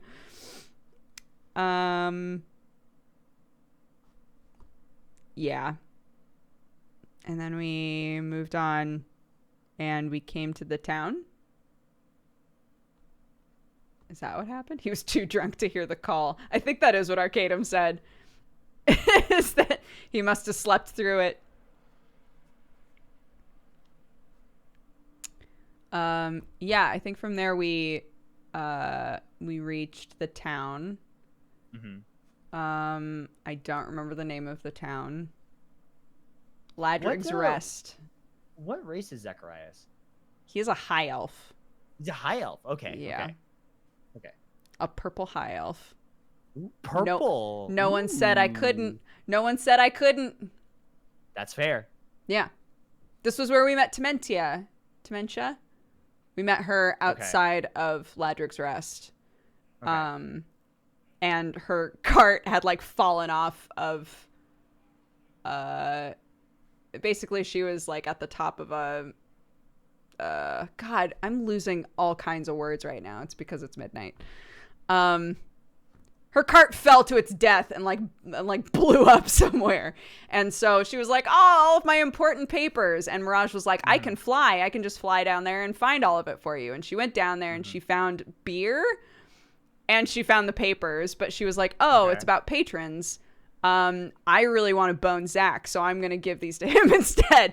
And so she went up there and shoved them down my pants, as we covered.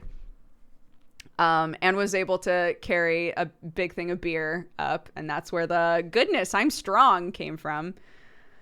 And Archidamus cornered Nox and talked her ear off. And we managed to completely lie to Dementia and be like, yeah, there was nothing down there except beer. Maybe the dude who was driving your cart, like, grabbed all of your stuff in case he saw you again. And she was like, oh, probably, and just walked away.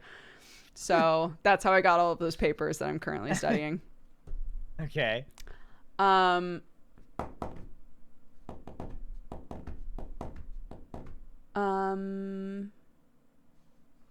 thought she was classist. Tementia? Yeah. She didn't give a shit if the dude who drove her cart was alive or dead. So we were like, fuck this lady, and started walking away. But Mirage was like, wait, but she needs help. It cracks me up that everybody makes jokes about Mirage being evil, but literally Zach and Archidamus were like, fuck this lady. So, oh man. I know she was a researcher from Leave. We talked about that earlier. Yeah, she's from Leave. I don't remember which one that is. I have to look them up because we interviewed like 10 people or something. And the only one I remember is like Tyler Pureheart. He was like a halfling cleric and I wrestled him into submission. And then the Dragonborn guy, the Void Warlock dude, there's so many. We interviewed so many people. There was the guy that threw the spear at Scrumpo. I remember that. The guy that impaled Scrumpo to the throne. The Dragonborn that impregnated somebody in a different campaign. What? What the fuck? Yeah, that happened. What the fuck is going on? Hey, welcome to Shattered Crowns, baby. I guess so, baby. Yeah, we finally got. The guy I laughed out of the room. That's right. We finally got to Ladric's Rest, which was an actual fax town, and we like tried to get some information, and we met a bunch of other player characters. We needed to find out where Valuine was because Callaghan had been like, hey, there's a person named Valuine. I need you guys to protect her because she was under an oath with Babylon, and we need her safe. And we think that there are going to be assassins, Hikari assassins, who are going to come and kill her. And we were like, okay. So we tried to like undercover ask around or find out information about Valuine. And of course, in the end, Archidamus just got really drunk and was like, we're trying to find out about Valuine. Does anyone know about that? And it turned out that some old player characters that Arcadum was playing were like, maybe we do. Maybe we do, but you got to do something for us first, right? Of course. So we like did a thing for him. And then we all pieced the fuck out, and hopefully everybody in that situation is fine, but probably not. And then we found Valuine, and it turned out Valuine was like a crazy powerful satyr lady who is a chimerist. And she was basically like, I essentially was like, I don't understand why people from the Inquisition are trying to save somebody like you, to be perfectly blunt. And she was like, yeah, probably because they need me alive to do something. And I was like, yep, probably. And then there was like awkward sustained eye contact. And then we realized that she had like a big hole in her place that went to not the Feywild, but what is the other? The Valkyrie is after, chat. Shadowfell. She had a big hole to the Shadowfell, like in her cave, and we were like, "That's ominous, lol. I guess we'll leave." But the you didn't investigate it at all. We can't. Literally, if you get close to it, it starts to suck you in. Okay, so we were like, well, fine. I don't want to do that. But basically, we were like, somebody's coming here to kill you. She was like, cool, well, I don't really want to fucking be here anymore anyway. If you can, like, there's a temple, like a monk's temple that's nearby, like a couple days away. If you can go there and get a specific item for me and bring it back, I can create basically a portal for myself to be able to just fuck off. Sure. Because I need to, like, be able to take all of my experiments with me. And so I need to do this a particular way. And we were like, but we were literally sent here to keep you alive. What if we leave and people come to kill you and it's all, like, pointless? And she was like, well, you can leave people with me if you want. And so I left all of my boys with her, which wound up being a boss fight for the Broken Bonds team because the Broken Bonds team was sent there to kill her. Yeah. Oh, no. So I was sweating. I was like, cool, left my boys, let's go. And Arcaden was like, I'm sorry, I can't keep this from you.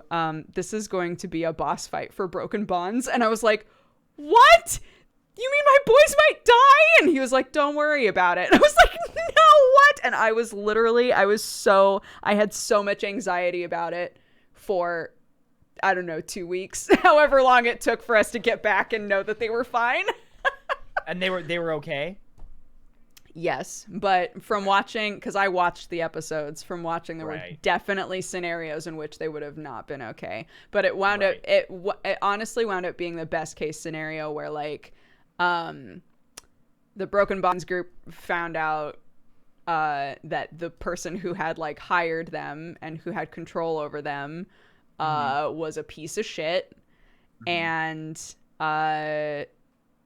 so they essentially killed the boys, to be honest. They killed the boys. The boys were out of commission, but Halloween, they managed to save Halloween from this dude, and he got kicked into the Shadowfell. So the boys were brought back to life by Halloween. Nice. But if Halloween had died, because she definitely could have died there. If Halloween had died, they would have been dead for good, I think. So thank goodness. The Broken Bonds team didn't die. My boys didn't die, which is all I fucking cared about. So everybody came out ahead. Yeah. It's so funny that, like, I love those kinds of interactions where, like, you know, things that other groups do affect you. But we only have literally a one-way street where everything we do fucks over everyone else and nothing bad ever happens to us. Because by the time anybody does anything, we're in another fucking galaxy. No, where nobody can touch us. Okay, chat, let me explain something to you because people always say this to me. They are not familiars. I am a warlock. Which means they are fiends from another plane that have been brought to me. They can die. They will have to go back to their plane and potentially cannot come back. They can't just be, like, respawned like a typical familiar. So everybody that was making fun of me for being like, my boys, what if they die? It's because I could have really actually lost them. So get out of here. I would miss them too. Prank wars never punished. Prank wars never punished. I'm packed to the chain. Yeah, then we met the Valkyrie, who we, like, could barely talk to. She was frozen in ice. We got her out. Right. And that was like a whole big lore dump. And then Nox fell asleep because she's a lizard. It was great. And then we went to the actual, like, monk's temple. There was definitely some crazy violet shit going on in there. We realized that it was Ricardo, who is the person that Mirage wanted to murder and who had caused all kinds of shit the entire time. The person College Inn wanted dead, or at least wanted to find. The person who had messed up the manticores, like, he was all of it, right? And he was at this point completely corrupted. And the fucked up thing was he had all of the voices of all of the sirens he had killed. So he, like, fought us with the siren voices. Oh, shit. Yeah, it wound up being an absolutely epic fight. It was so cool. It was well done. It took us 2 sessions, but it was dope. And Mirage tortured him to death.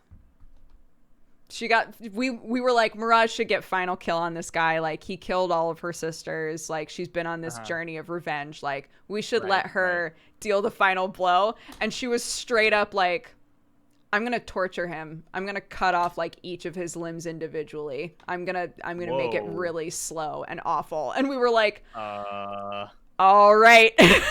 And so it started yet another conversation of Archidamus being like, I just watched a very young person torture a man to death, and that's fucked up.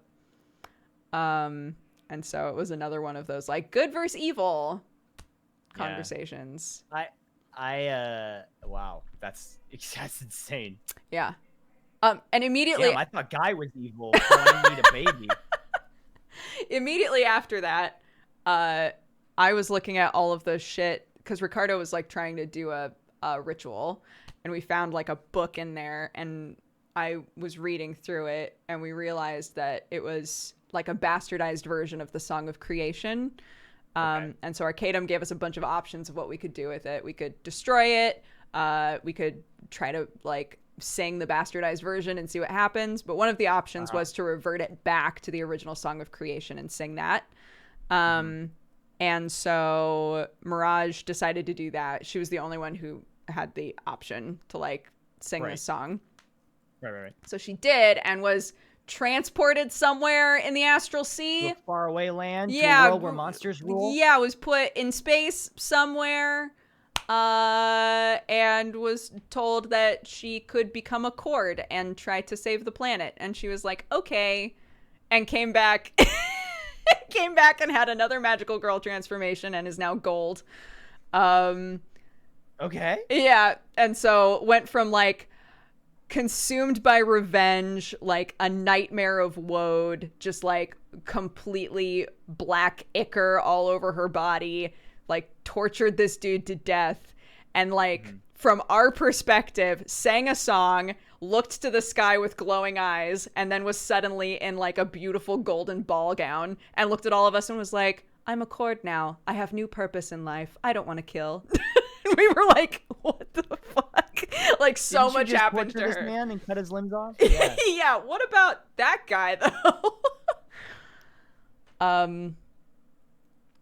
So it was unfortunate because she had been given like such good abilities from being a nightmare of woad, but like story wise it made sense for her to have something else to go for now, because otherwise it was like, welp, I guess I'm just consumed by my hate forever, because we know revenge doesn't do anything good. And that was basically here's the thing. End. Yeah. Huck is the everyman, right? He's the relatable character. He's just along for the parties. He's not driven by revenge. He's not driven to save anybody. Yeah. He's just moseying along, you know? Right. Totally. Don't forget the 1v1 fight. Look, I said the fight was incredible. If you want to go watch it, go watch it. It was amazing. Nox fucking crushed the shit out of this guy. But in the end, Mirage tortured him to death, and that's the truth. But Nox, that did happen. Nox got 3 natural 20s on like just a clash back and forth fight. It was incredible. Who plays Nox? Mimica. Oh, okay. In the Silent Knights campaign, which is an older campaign. Cool. Nice. So yeah, we then like, it was basically, we went back to Halloween. I grabbed my boys. Archidamus saw part of the Tapestry of Fate. For some reason, Halloween had part of the Tapestry of Fate, and so Arcadum looked directly at it and is now plagued by nightmares of like a vision that he saw of a prism, and like part of the prism is missing, and he has to find it, and he has no idea what the fuck that means. And so we basically got to the end of the journey with this caravan, right? And then we were like, what are we all gonna do? And Mirage is like going where she needs to go for the Cord shit. Arcadum. Why do I keep doing that? Archidamus had 3 leads on where to find the orange star prism, which is what he needed to find. And Jesse basically was like, where's the most dangerous place to go? I'm going there. Because another aspect of his character is that he is like, if it's my time to die, it's my time to die. So he just like does dangerous shit for no reason. So he was like, wherever's the most dangerous place to go. So he's going to the Badlands with like chupacabras and shit. Cordrin at one point was told by a turtle that he needed to get married to some lady, to some like badass, extremely strong, terrifying woman. So he was like, I guess I gotta go get married and get that +2 AC. And Nox needed to go back to the dream. So Zach was like, I'm gonna fucking chill. So he's just chilling. Which is hilarious. And that's where we ended up. And that's where we ended. The person with the violet eye is the only one not doing shit right now, except reading papers about patrons and gambling with people. That's all he's doing right now. Bud, you gotta do something. I mean, Arcanum, look, here's the thing. Okay, I was watching the most recent episode of Broken Bonds, and they were given the option to come and find me, and I was like, come on. And they were like, nah, we'll do something else. I was like, God damn it. That would have been amazing, because they fought my boys. Oh, and my boys would have recognized them. It would have been great. Yeah, man, that's so funny. Yeah, I wondered how we were going to end season 2 for us, because I was curious if we would imagine it would be in a spaceship. No, I didn't really imagine that. Oh God. Yeah, so we're traveling for a few months now. But I guess our trip is going to be through space, so we're going to have like space encounters and stuff. Yeah. I know, chat. Yeah, Toman told them that the second that more than one eye is in the same place, like the likelihood of us getting attacked is higher. And they were like, we don't really want to get attacked. So they didn't go to find me. Boo! Come to space. It's crazy too, because we could technically visit any planet we want. Hell yeah. But and it sucks too, because like I wanted to interact with other characters, you know, like I wanted to interact with characters from like your campaign or you know, the tier campaigns, but oh, totally. I was so jealous that there were like 3 groups just chilling in the same spot, like all hanging out. I was like, man, I'm just stuck with a bunch of people who think I'm evil and one that wants to jump my bones. It's not the worst, but you know.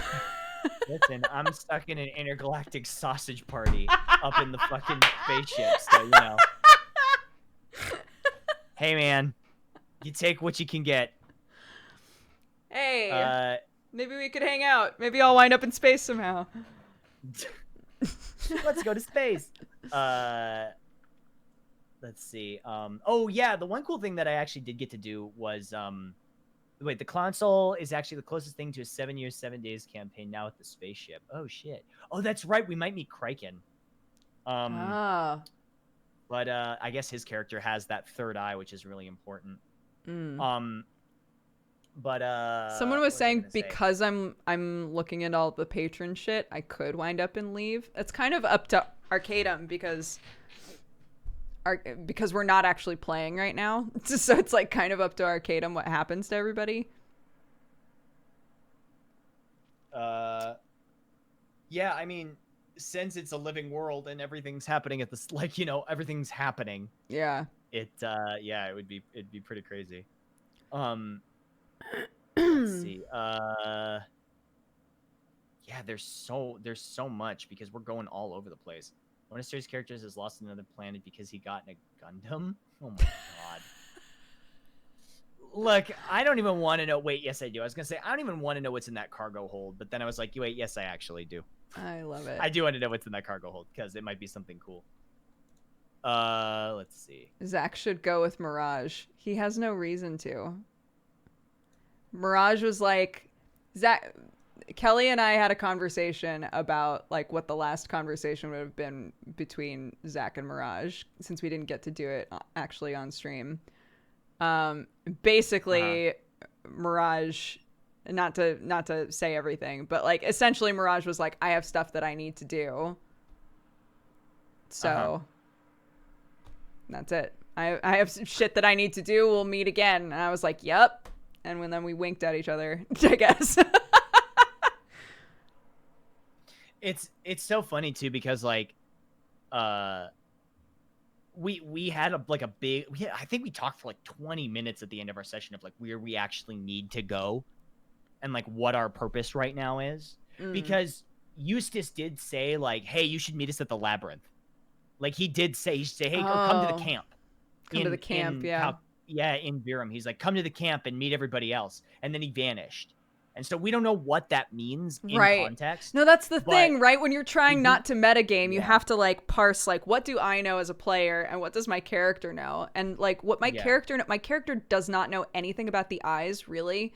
Like doesn't know where anybody is, like saw silhouettes in a vision of the other people with the eyes, but like doesn't know who any of them are. Like he's lacking so much information that at this point, literally he feels like the best option is for him to just stay put and be like, somebody's gonna come knocking at my door being like, hey fucker, you need to go here. So he'll just wait. Like, what can he do? Yeah, I mean, it's... Oh, okay, so I guess Scrumpo and Guy would know because of refractions. That's right.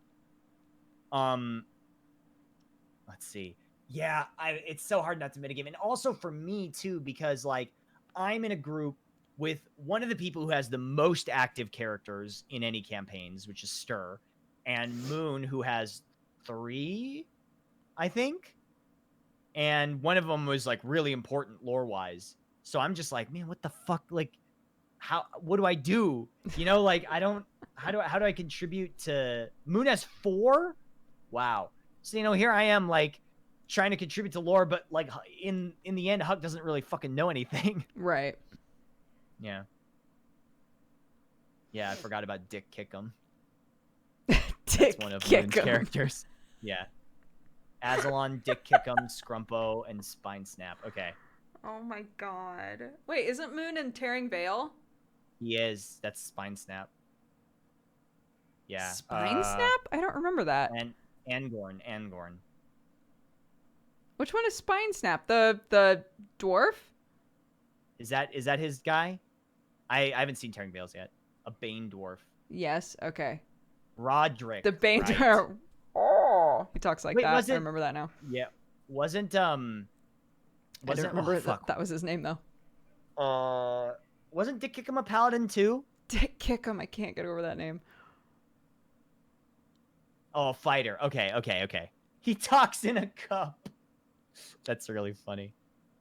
Guys, everybody who's so mad that Zach didn't ask the right questions, Nox literally showed up and was like, I have so much to tell you. And honestly, did not tell him like a lot of information that he needed to know. So like like what is he supposed to do? Like if you have time, watch Dick Kickham's Day Off. Okay, I'll check it out. Yeah, that's always like, well, okay, so I feel like anytime I try and contribute to lore or I try and get something out of the lore, I say the wrong thing and everybody just kind of looks at me like, shut the fuck up, Huck. And I'm like, okay. Oh. So yeah, I always try and contribute something, but I always feel like I don't know what to ask or like what to say, because me as a person, as Octo, I have some context for what they're saying, but less. But totally. Huck knows literally nothing about anything. Yeah. So I'm just like, I don't really know what to say. So I usually just end up staying quiet during those and let Scrumpo and Scrumpo and other people handle that. Yeah. I mean, when you're like you were saying, you're in a position where you're playing with people who know a lot about the world and the lore. Yep. So I'm sure that it winds up just being easier, like kind of taking a back seat in those situations. Yeah. Yeah, Scrumpo and Icar, because Joe takes a lot of notes, because that's in character for him to do that. Is to take a lot of notes, because he like collects books. Right. And Huckleberry couldn't read until like a few days ago. Amazing. Yeah. God, we've talked for a long time. We did talk for a long time. There's a lot to talk about. I know, but we didn't even get to the IO stuff. We might have to do a separate IO one. Huck is cursed with being a fighter. It's true. It's true. Yeah. I think I do have the most, at least the most tending towards good moral compass. Everybody else is sort of in a gray area. Sure. Yeah, we can talk about IO next time. Yeah. Well, I haven't eaten lunch at all. Are you yeah, did you say your campaign is actually done, or it just like hit kind of a crazy like mid-season blow up episode? In IO? Yeah. We're sort of because you're only like 6 episodes in, aren't you, or 5? Something really big happened. Yeah. And I think Brett's taking a quick break. And we're to, like, actually losing 2 characters. Not players, but characters, yeah. What? Yeah. Oh, shit. Yeah. Are you one of them? No. Okay. Both of these is staying. Oh, both thank of these goodness. is not going anywhere. Yeah. Yeah, Gmart and Lawman are changing. So. Changing? Oh my god. Okay. Yeah, I'll explain it next time. I promise. Okay. Yeah. Yeah, I'm trying to remember what episode we're on with Misdemeanor. But for context, any of you who are like, what the fuck are you talking about? We're also in another like series of games that all take place in the same world that are run by Brett Ultimus. They're called the IO World games. So Correct. I'm in Misdemeanor, which is pirate themed, and I play basically imagine number 5 from Umbrella Academy, but like dropped onto a pirate ship. Door? Yeah, exactly, from Kids Next Door. And then Octo plays Bofades in a game called All King. Yep. That's me, Bofades. So yeah, my paladin, who is unhittable.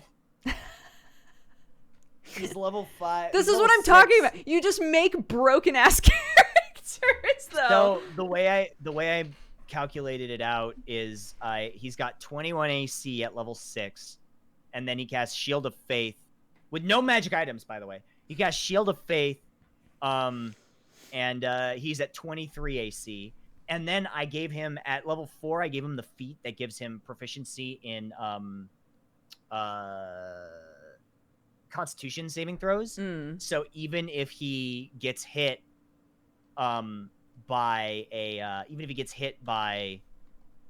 something to drop concentration, all he has to do is just make resilient. That's what it is, resilient. So all he has to do is make a Constitution saving throw. Warcaster is advantage, but resilient is proficiency in con saves, which I think is better than just straight up Warcaster, because Warcaster Warcaster gives you advantage in con saves to drop concentration, but and his Constitution is already really high. Actually, let me look at his character sheet. Both of these. Octo, hear me out. What's up, Summer? Tell me. I'm listening. So his con save is +8. Magic Initiate takes shield. Isn't shield reactionary? 5e. God, that would be insane. Until the start of your next turn, you have +5. Holy fuck. Yeah, that would give him 26 AC. Oh my god. Until his next turn. So, Busted. So basically what I do is I cast Shield of Faith, which gives me a standing AC of 23. And he's got +8 to his con save to drop con. So I have to roll a 1, I think, to drop concentration, unless they deal more than 20 damage. in which case I would have to roll a 2 in order to drop concentration. So do you remember when I messaged you about True Strike? Yes. I messaged because I took True Strike as Zach. If Arcadum lets me, I'm gonna drop it. But I took True Strike, and chat was like, "Oh my god, that's an awful spell! What an awful spell! What a fucked up terrible spell!" And so I went to Octo and I was like, "You're big brain. Can you tell me why this spell sucks?" And he was like, "Oh, well, I mean, it's always gonna be better." I think your explanation was right. It's always gonna be better to take 2 opportunities to hit, but also instead of like preparing to hit better. Yeah. Because that's the thing where, what does that do again? It was you point at somebody within range and you get advantage on your next attack against them, but it requires concentration. So there were like 2 things there that were like, this isn't great. It would be better to just hit twice. And also, if you use a turn casting True Strike and then your concentration is broken, you literally just wasted a turn. You get nothing. Yeah. Exactly. So it's better to just you gain advantage on your first strike. Yeah. So it's an aim attack basically. Yeah. So it's always better to make 2 attempts to damage something rather than using advantage on one, because you might not even hit with the advantage. I'm trying to think of who could even make good use of that spell. A rogue? Yeah, I gotta get married in Prego. Both of these has to get married in Prego to get the +2 AC. +4 AC. Yeah, he's got to get butt pregnant. But anyway, so don't worry about it. Okay. So I won't think about it ever again. So yeah, but well, it's funny because I think Gmart said he's gonna play a warlock and Lawman said he's gonna play a bard, and Whoops is a sorcerer and I'm a paladin, so we're all charisma casters. Our group is just all charisma casters, which is really funny. Amazing. Yeah. But yeah, so the other thing I took is the reason I took that high AC is because I took the Oath of the Crown, which has one of the only taunt mechanics in the game. The target has to succeed at a wisdom saving throw, and if it fails, it can't move more than 30 feet away from me. So that's like really, really good.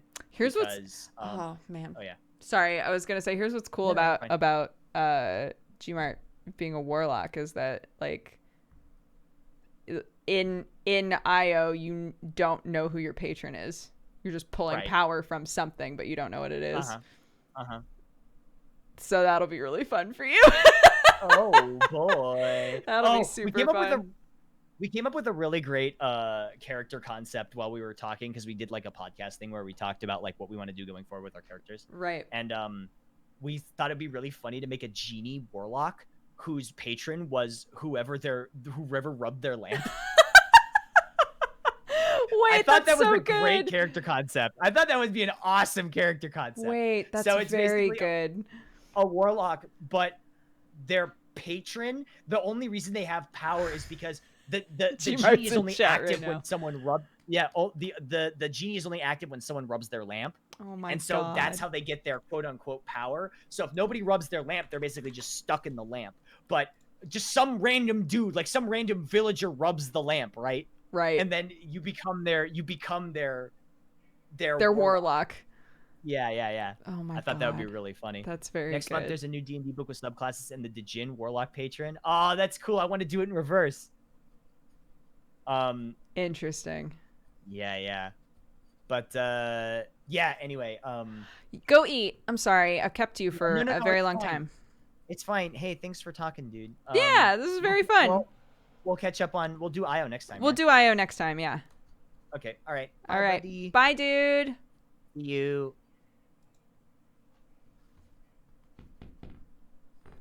The black coins did turn into gold. Okay. Thank goodness. Because if those were fucking useful and I had them the whole time, I would have been very upset. Yeah. That was fun. Sorry, I know it was probably very, very long-winded. But it was, honestly, it was very good for me to like remember everything that happened in the season, because obviously I had everything all jumbled up and I forgot some stuff. It was fun. You loved it. Amazing. I'm so glad. What happened to Zach being the treasurer of the party anyway? Suddenly, most of the people in the group did not trust him. You know, for one reason or another, and they didn't want to give him their money anymore, which, you know, fuck it, whatever. But I would love to revisit that next time. If it was like, all right, we all know what's going on here. You know, it's almost like they thought he was evil. He wasn't, though. He wasn't, though. He's a liar. He's a big ol' fucking liar, but he's not evil.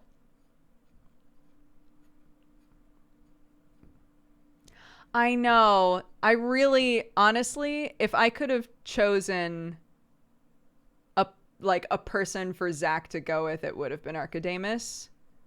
Not just because it would have been grumpier old men in the Badlands, but because like he's literally going there to look for ancient scrolls, which I'm pretty sure he cannot read, and Zach can.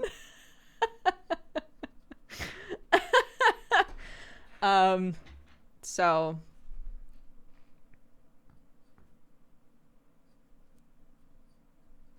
they still let a gambler hold the money. They didn't know I was a gambler at the time. They didn't know any of that. I'm sure you could say to Arcadum that Zach would want to go with him. But here's the thing. He wouldn't. Zach wouldn't want to go with him. Dodger wants Zach to go with him. Dodger wants Zach to go with him. Yeah, he's the, like, whatever the elf equivalent of, like, a 38 or 39-year-old is. 100 and something, I guess, probably. Make Zach go with him for the bit.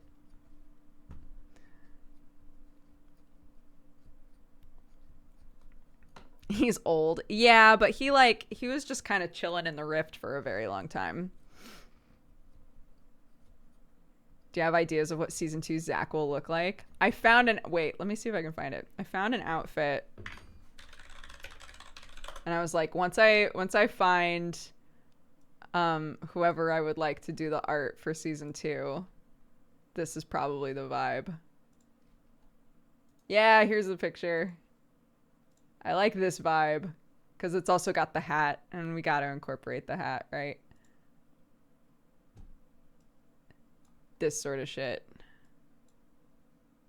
I like the scarf and shit. I like that. So we might go for that kind of thing.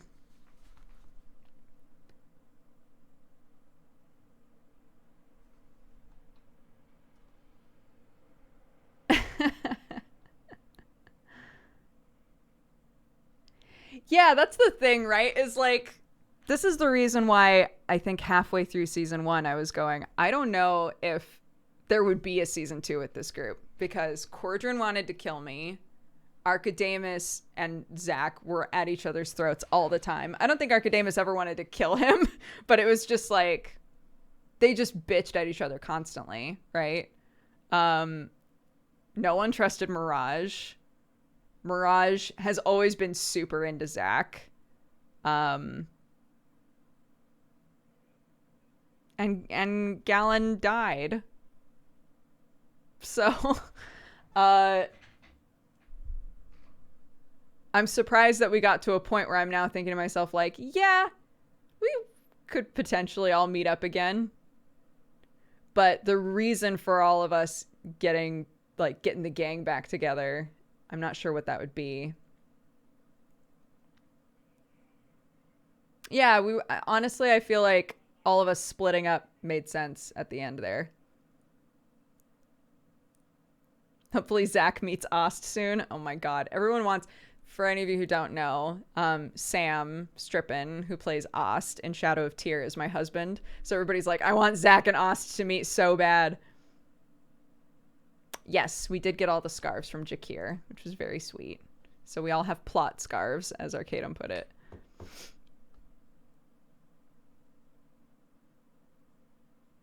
I hope Zach and Ost hate each other. I don't know. I don't know. Zach isn't like very... He's not super confrontational unless given a reason. He tends to sit back. Although that changed over time. Because like at the beginning of the season, he was literally just like an indentured warlock. And by the end of the season, like had a proper partnership with Gambler Black and had like his 3 boys and was much more confident. So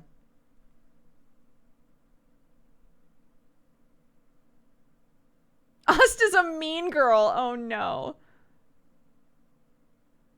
Yeah, honestly, I'm expecting Archidamus to show up to like have like a I found it, right? Like Marty, we gotta go back to the future kind of shit. Like just showing up and finding all of us.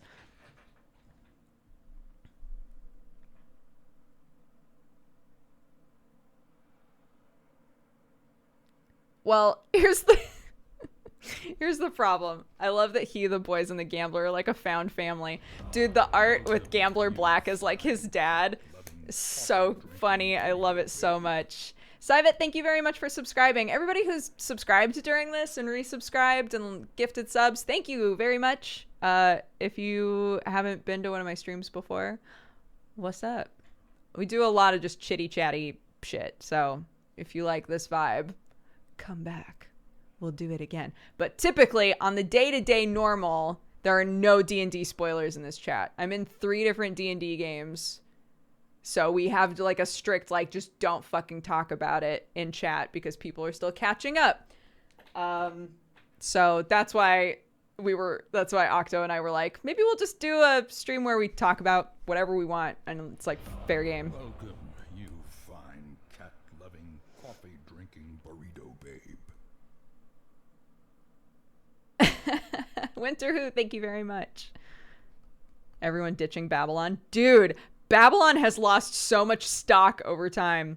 Here's the thing, though, is like, I feel like every time Babylon tries to come after somebody for breaking an oath, it like doesn't work out. So I think people are just like starting to not be all that scared of him is the problem. If you had a chance to make a second Verum character, what would you consider? I thought about... So one of the characters that I thought would be fun if something happened to Zach, so not as like an alternate character necessarily. Like if I got to play 2 different characters, I wouldn't do this character. If something happened to Zach and I couldn't play him anymore, he was dead or whatever. I would love to play Zach's sister, who is like a big dick badass from the Rift. I would love to play her. Like I'm out here trying to find my brother. Like if they don't know what happened to him, I think that would be really fun.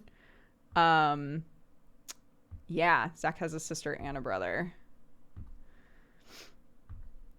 So I would love to play her if something happened to Zach. But if I still had Zach and Arcadum was like, do you want to be in another campaign? Do you want to have another character? I wouldn't do somebody who was related to Zach. We would have Zach and then like something totally different. But if something happened to Zach, it would be fun to play like Zach's sister, I think, since I've thought about that before. Babylon Lord of Oaths Archdevil stalks down, some eyeball with octopus arms stalks up. It's because Alokanhai is showing up all over the place now being like, and everyone's like, that's cool. That's fun. Let's do that. Zach's wild twin brother whack.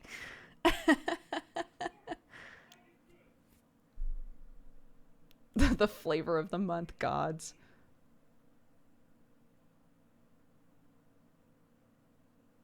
I miss Muhammad. But he just did it. He just did the Mahamahez. Didn't we have a bunch of Mahamahez in Tearing Veil?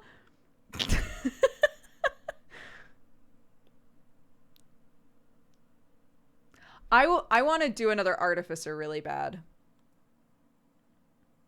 A more like engineer geared Artificer, because the Artificer that I've played before is Alchemist, but I'd love to go more engineering with it.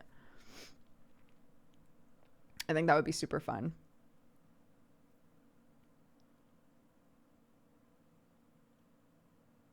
Arcadum doesn't like Artificers in Verum. Son of a bitch. That would be a Rune Mage in Verum. Interesting. Oh, like Remag.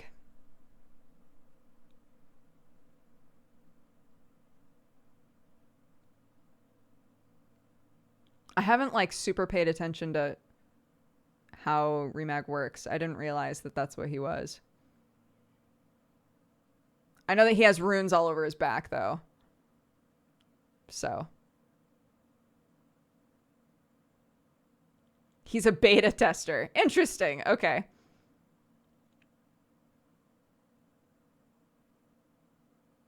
He can make a fart aura around him.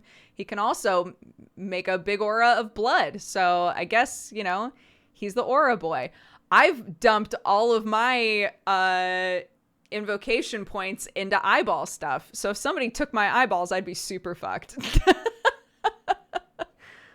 Because I've got the Violet Eye, I've got Devil's Sight, I've got Eyes of the Rune Keeper, and then whatever the one is that makes me where I can freely detect magic anytime I want. So yeah, hopefully nothing ever happens to my eyeballs. We'll see.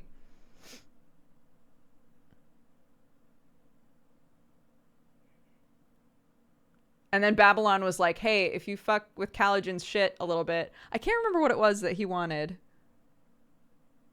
Caligen had something that Babylon wanted, and he was like, hey, if you grab that for me, I'll give you this. And it was basically like a physical representation of another invocation. So just a free real estate invocation. And I was like, interesting. But yeah, he wanted me to steal something. Devil's Sight is nice. Devil's Sight is really nice with the darkness. That's why I took darkness, is because I could take Devil's Sight. Because I can basically just the problem is you fuck over all of your teammates. Devil's Sight lets you see in magical and non-magical darkness. So if you're in a bind, you can basically cast darkness and then get advantage against an enemy. And assuming they can't see in your darkness, they have disadvantage against you. So it's nice. And in our final fight, it wound up being perfect because Woad was able to use the darkness to like come and help us out. But the sexy, oh, that's right. It was an Eldritch Blast thing, wasn't it?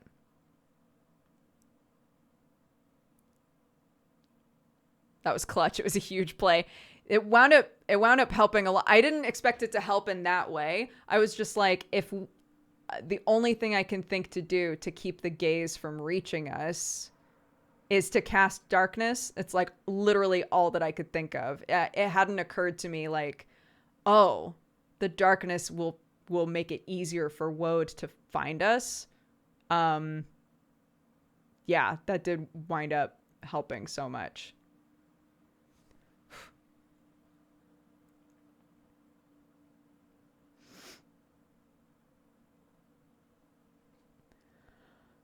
But yeah, now we're gonna be level 8, I guess. Now we're gonna be level 8 when we come back. So that's why I was like, Octo, I need help figuring out like what I did to Zach before that doesn't make any sense and what I should do with Zach in the future. And he was like, I've literally never built a warlock before, but sure, let's figure it out. First things first is I've asked Arcadum to give me like a breakdown of everything that the boys can do, because I actually don't know what all Handyman and Tommy Two Hands can do. So Level 8, you say. Min-maxing, you say. What up, Summer? Yeah. I just want to be like, I want to have a better handle on how to utilize what I have and be like really useful in battle. The problem is every warlock I've played before has been Pact of the Tome, so I just would have like a million cantrips. But I don't have that this time.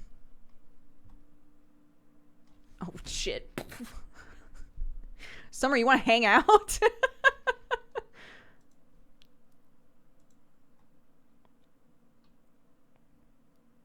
Tommy has 2 hands. Oh my god. So I thought the Broken Bonds episode where the fight ended and the boys were back alive and Valuine was like, just look at the wall.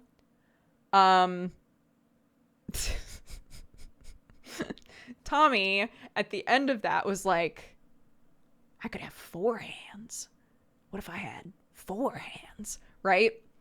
And so there was me watching this being like, Tommy is in a den with a chimerist talking about how he wants 4 hands. I'm so worried I'm going to come back and he's going to have a million hands. And that did not happen. But I thought he was going to, I 100% thought we were going to come back and he was going to have 4 hands. And Valuine was going to be like, I don't know, he wanted 4 hands. It didn't happen.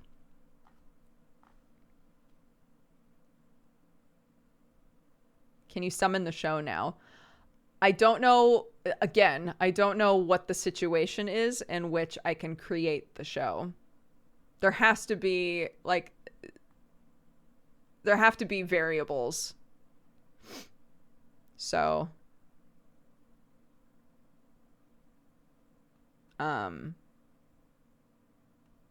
yeah.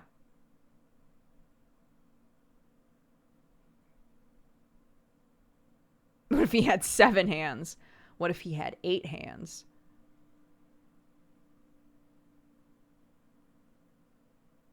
What's the writing on the jacket? Oh, it's a fucking super dry sweatshirt.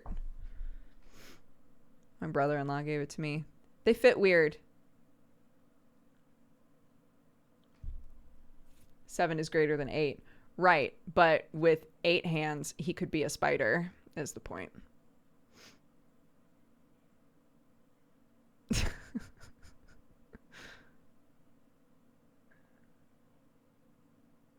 What if he had no hands and a ton of thumbs? That doesn't sound useful at all.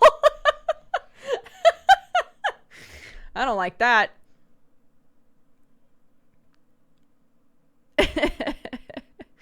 I just love, I know how much it frustrates people who are like really invested in the world, but honestly, I feel like Zach, number 1, would absolutely take the opportunity to just sit for a minute.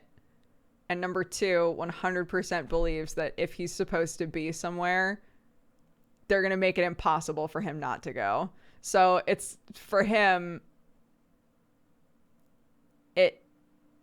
I think that it makes sense for him to go, I'm going to just sit tight because no one's told me where to go. I'm not going anywhere. I'm just going to hang out here. And eventually another fucking person is going to pop out of the dream, or like, I don't know, something's going to happen to make me go wherever I'm supposed to go. So I'm going to gamble with some old men and, I don't know, let my horrible void children walk around in this town and scare people, and that's it.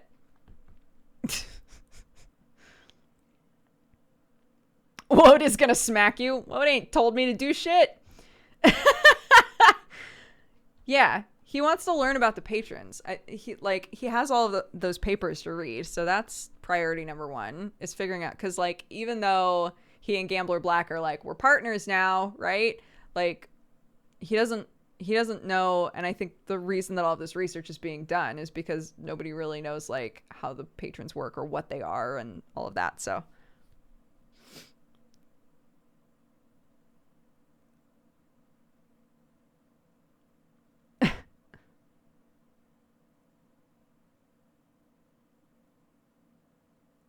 yeah, The Great Coven works directly with the patrons. Interesting.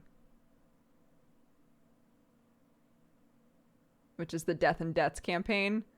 Oh gosh, I don't know if Zach can, I don't know if Zach can handle that group. I don't know if Zach can handle that group. But again, that's meta.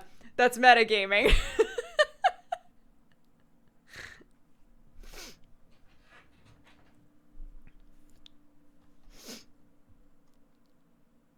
Purple Daddy and the Chaotic Horny Girls. That's not a movie I want to see. That's not a movie I want to see.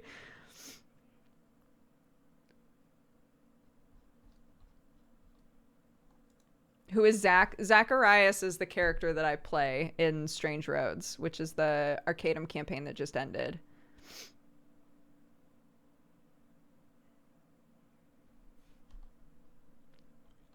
Yeah, it's that guy. Zacky Wacky. Zach would get eaten alive by Death and Debts. Oh my god. But he has the boys. The second somebody's like trying to be weird with him, he can be like, wise guy, here you go. You've just gotta out horny them. Go, wise guy.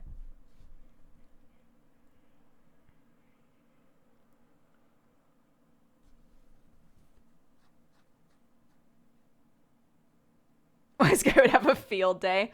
He's my out. He's my out. Oh my god, Mirage would be so mad.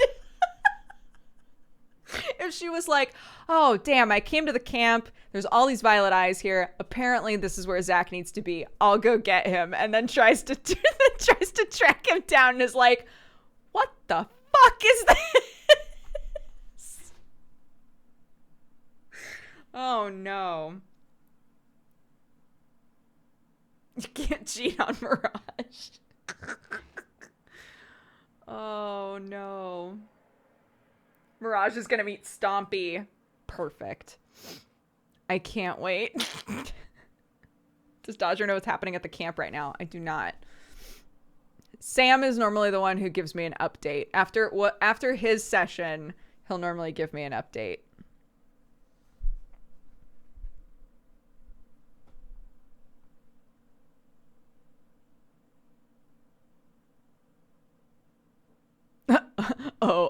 We got bad shit. Like Violet bad shit, I assume.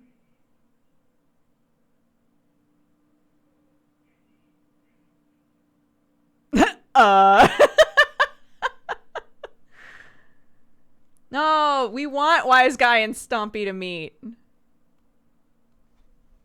Very Violet bad shit. Oh my god. I'm not going. I ain't going. No, thank you.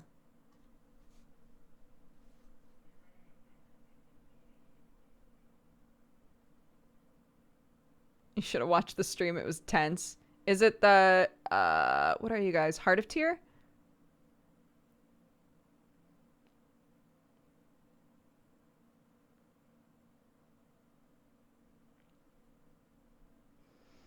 It was during a work stream? What? What? We sang a song and almost ended the world? Y'all got too much going on.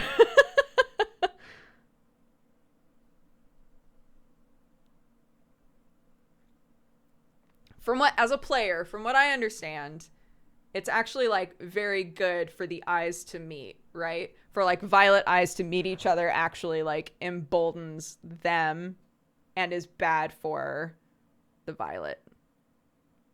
Also, can I clarify something? The enemy, the herald, and the Violet are all different things, right? Violet is like the energy, and the herald is a herald to the enemy? Question mark?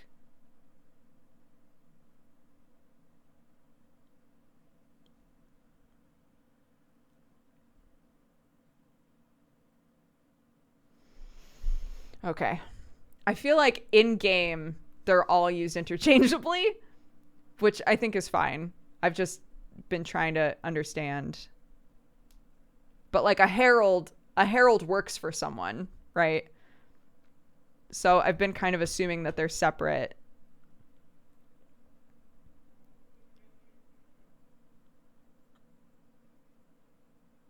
Although it could just be like the herald of the end. I don't know. The herald that brings the death of everything. I don't know.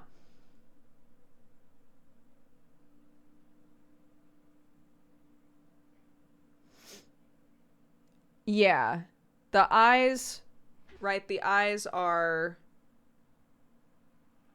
shards of the enemy? Question mark? Somebody popped out their own eye, right? And it was a shard. The eyes are memories. Why do some eyes have the star and some eyes don't?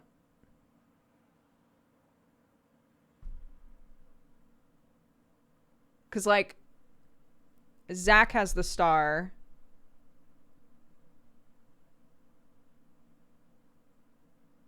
It has to do with how they're gotten.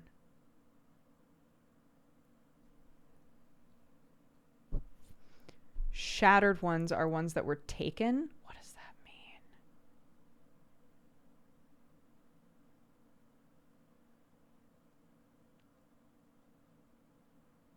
If granted them to them by power, it's a 7-star. If it's through corruption, it's a shattered pupil. Because I saw art of Toot, I think. And it was like, it wasn't a star. And I was like, is that on purpose? Or is that like an art choice? But now I'm realizing that it's not. That like some people have stars and some don't. You're still going? I need to go to bed, dude. It's almost 1 a.m. But like, I'm just lost now. I'm just like too deep in it.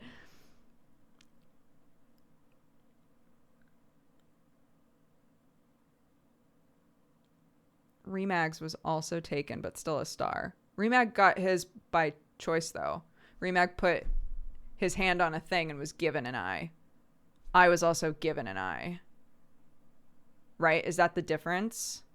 Like whether you accepted it by choice?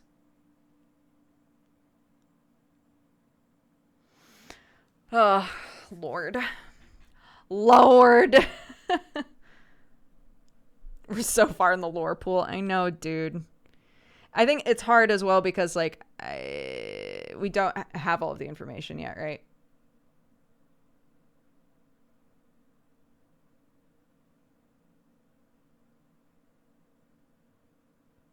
These are auto CC. It's pretty good, right? The closed captioning that we have, it's pretty all right. All this lore juice, I'm drowning. Dude.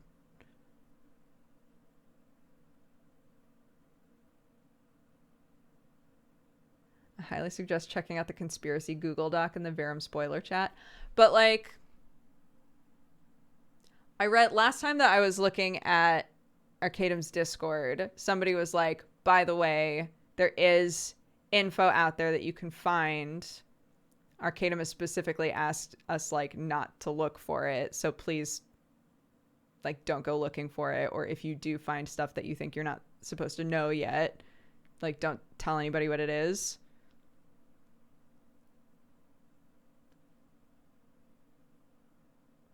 So I don't want to look at stuff that's like, here's a compilation of everything that people have found, because I think some of it we're not supposed to know in like this version of Verum, right?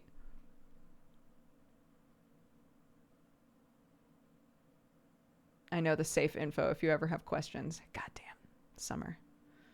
A shining star.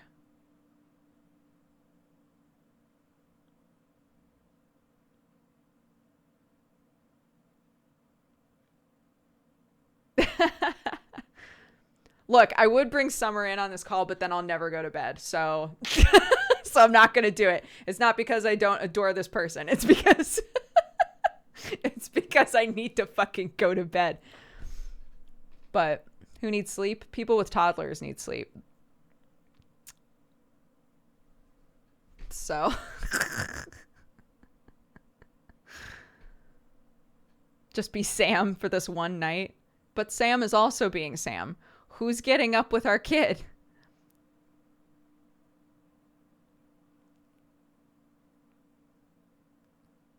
Sam. Okay, look. We'll put a pin in this. We'll do another one of these. This is normally when I would have been on Strange Roads, which is why we decided to do it today. So, look, next Wednesday we'll do another one. Fuck it.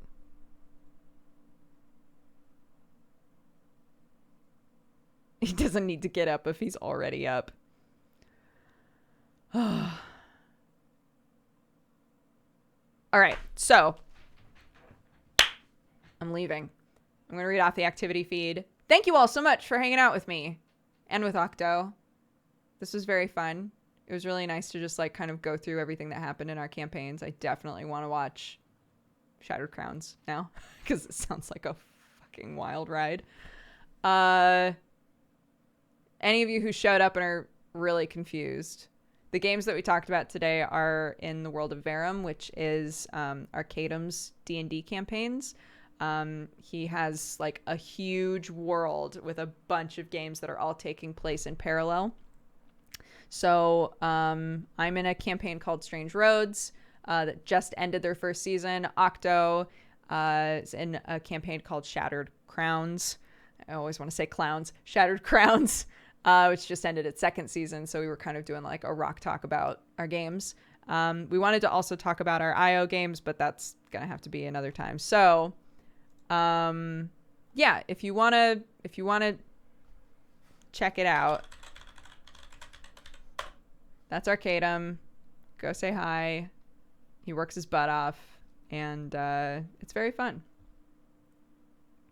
The Azalan, thank you for the 4 months. Obviously, Pineapple for the 26. Killer Chessie for subscribing. Welcome to the Cat Gang.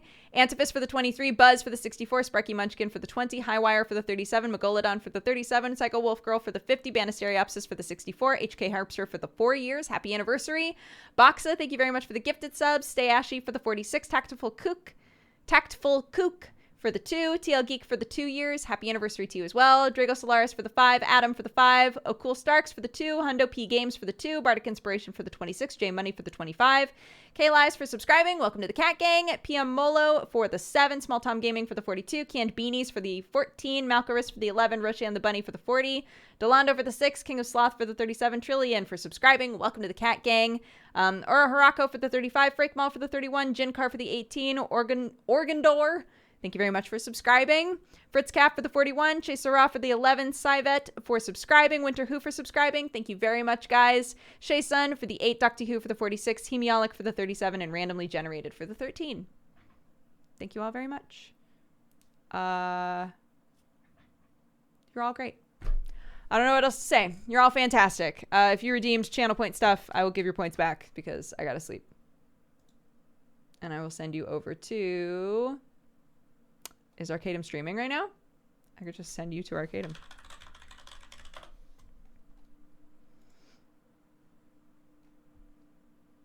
Yep. Nope. Yep. Cool. If you want to watch some of these games, go to this guy. He's delightful. I'm going to go to bed. Bye-bye. Thank you so much, everybody.